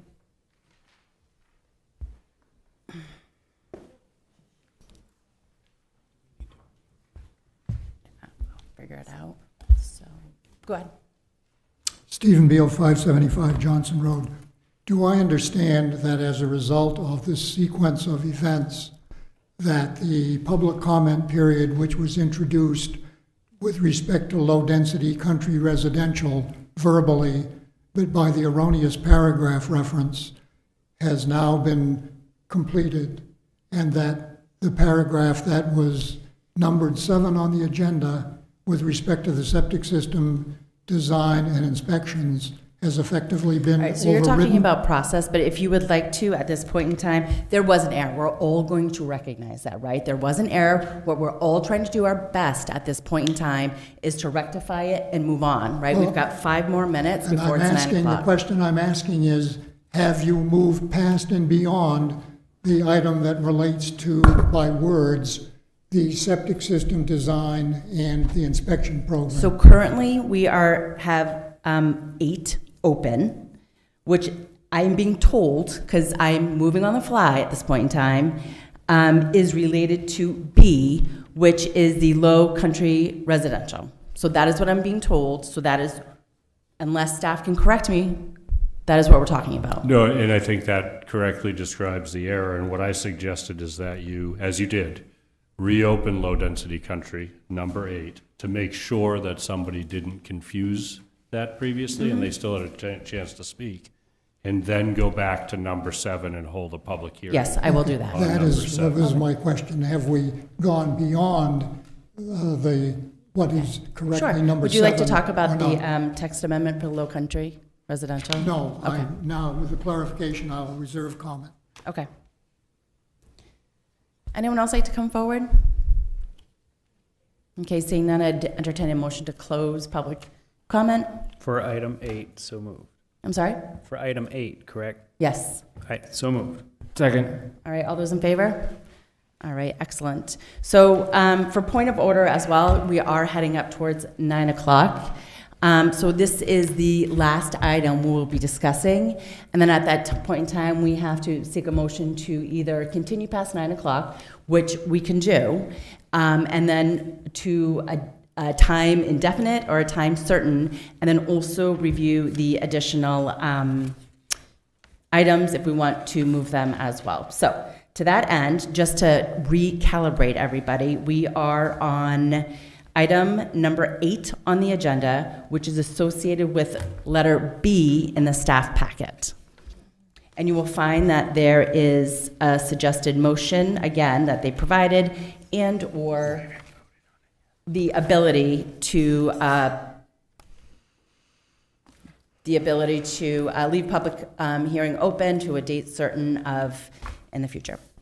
And to clarify, this is for within the packet, it's Division 4 Lake Auburn Watershed Overlay District, starting at section 60-950 purpose. No, it's number 8, Chapter 60, Article 4, Division 3, Low Density Country Residential District. Sorry. We took number 8, not before number 7, and we're working Yeah, to so do you have correct this that. packet So right here? I'm just working on this. you should finish your work on agenda item number Right 8, here. Low Density Country Residential, and then we can go back to number 7. Yep. I guess this, to me, gets back to the whole process thing where ideally, we would have a workshop, we would come up with suggested language, we would then allow for the public to understand the language that is being proposed and allowing us an opportunity to say, yeah, we'd like a change, no, we wouldn't like a change, and we can actually work and collaborate. The whole idea of a workshop is to actually come up with language and to consolidate what we would think. To me, the fact that we've got language that we are asking to say yes or no to, regardless of whether or not we think through the workshop there should be changes, to me, just it's not effective, and I don't think it's good for the public. And I'm really struggling trying to understand how, if there are changes that we want made, how do we actually get them? Recommendations, if we have recommendations. Yeah. Right. So I know you heard from members of the public that you have to just say yes or no. You can condition a recommendation on certain edits being made. You can say, we support this if the comma's added between LAPAC and plumbing inspector. You can suggest that there are changes in order to get your recommended approval. Or you could say, we don't support this unless these changes are also made. And then that puts the council in the position to decide, council and legal counsel, to, I guess, decide if they want to make those changes, and also if they're substantive enough to have to go back to you for a new public hearing. But you can absolutely recommend changes as part of a recommendation. It just seems to me that this isn't a collaborative process, and to me this seems to be a political process saying, here's the language that we want, you like it, you don't like it. Because even if we say we don't like it, we propose this as a recommendation for a change, it's not a collaborative, like there's no need for the council to actually react to it, I guess. And it frustrates me because I'd like to think that we're the planning board and our purpose is to plan, not to react to council's recommendations. I do think that if you, whatever recommendation that you do, whether you say yes or no for each reason, you have, I would suggest that we at least here come up with specific things, specific reasons. That way we can forward them onto the council. And I think in that way, bridge the gap between planning board and council. And that would, and for folks who don't know, that's what happens Catherine, next. we just had a workshop, right? And so Yep. we just digested all of that. So I think it's hard for us, like, potentially, we don't normally work in this form and fashion. It's on the fly for us. So I think that's why we're all struggling a little bit. We recognize that from the beginning, and that's fine. I think some of these, though, they're relatively simple. Sure, like that first one, yeah. And then low country density residential is relatively simple. But at the end of the day, though, it's our job here as staff to represent what the planning board wants. And if you have a recommendation, a text recommendation, we would certainly carry that recommendation on to council. That's our job. We want to hear from you. We want to hear from the public, and we want to record that and be advocates for the suggested language if there's changes to be done. Okay. So right now we have two potential motions, right? So if you look at your staff packet on page 2, item B, there's a potential motion there. And there's also on page 3, item F, another motion, or someone can create their own motion that we can entertain.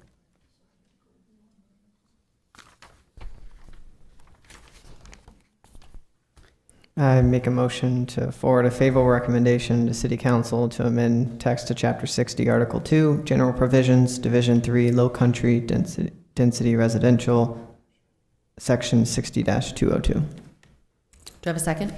Second. Do you have any discussion of the motion? And just general discussion. This seemed like one of the easy ones, so I figured we might as well get this one forward. Yep. No, any discussion of the motion?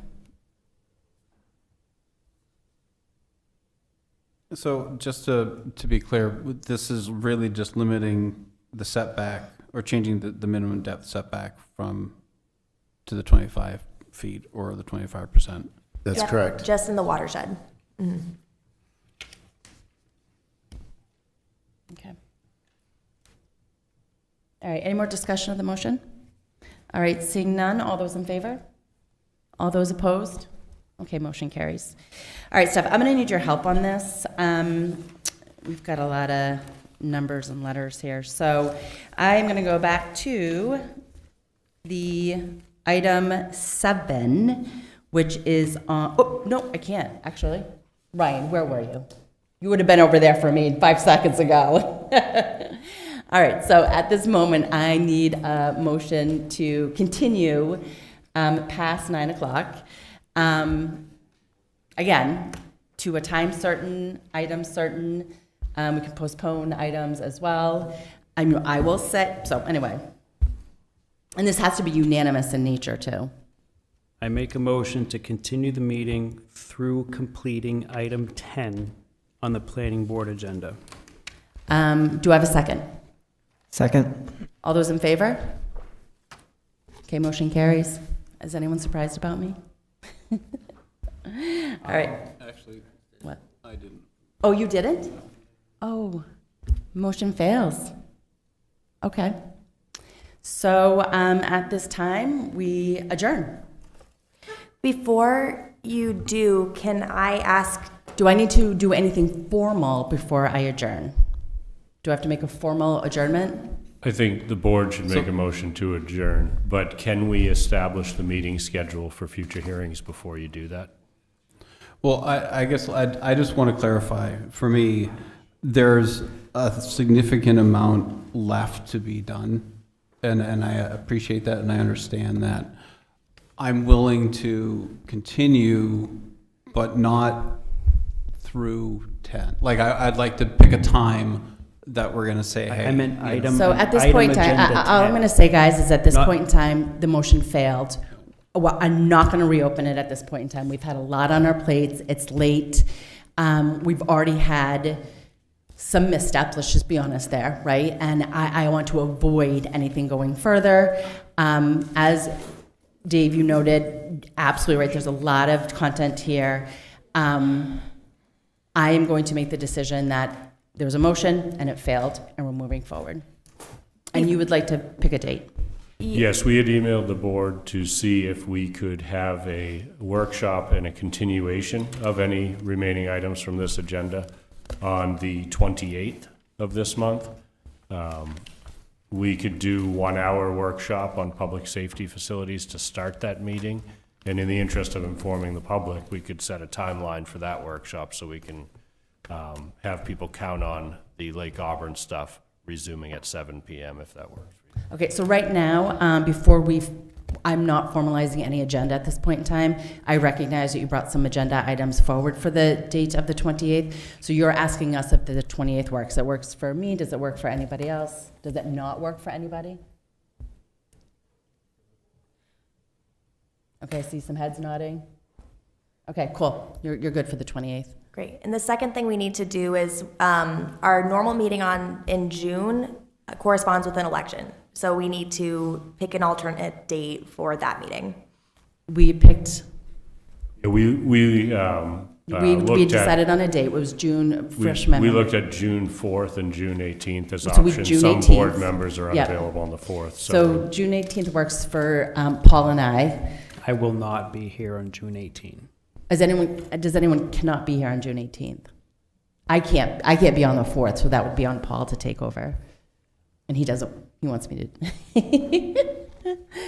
So, okay, it looks like everyone's good on the 18th.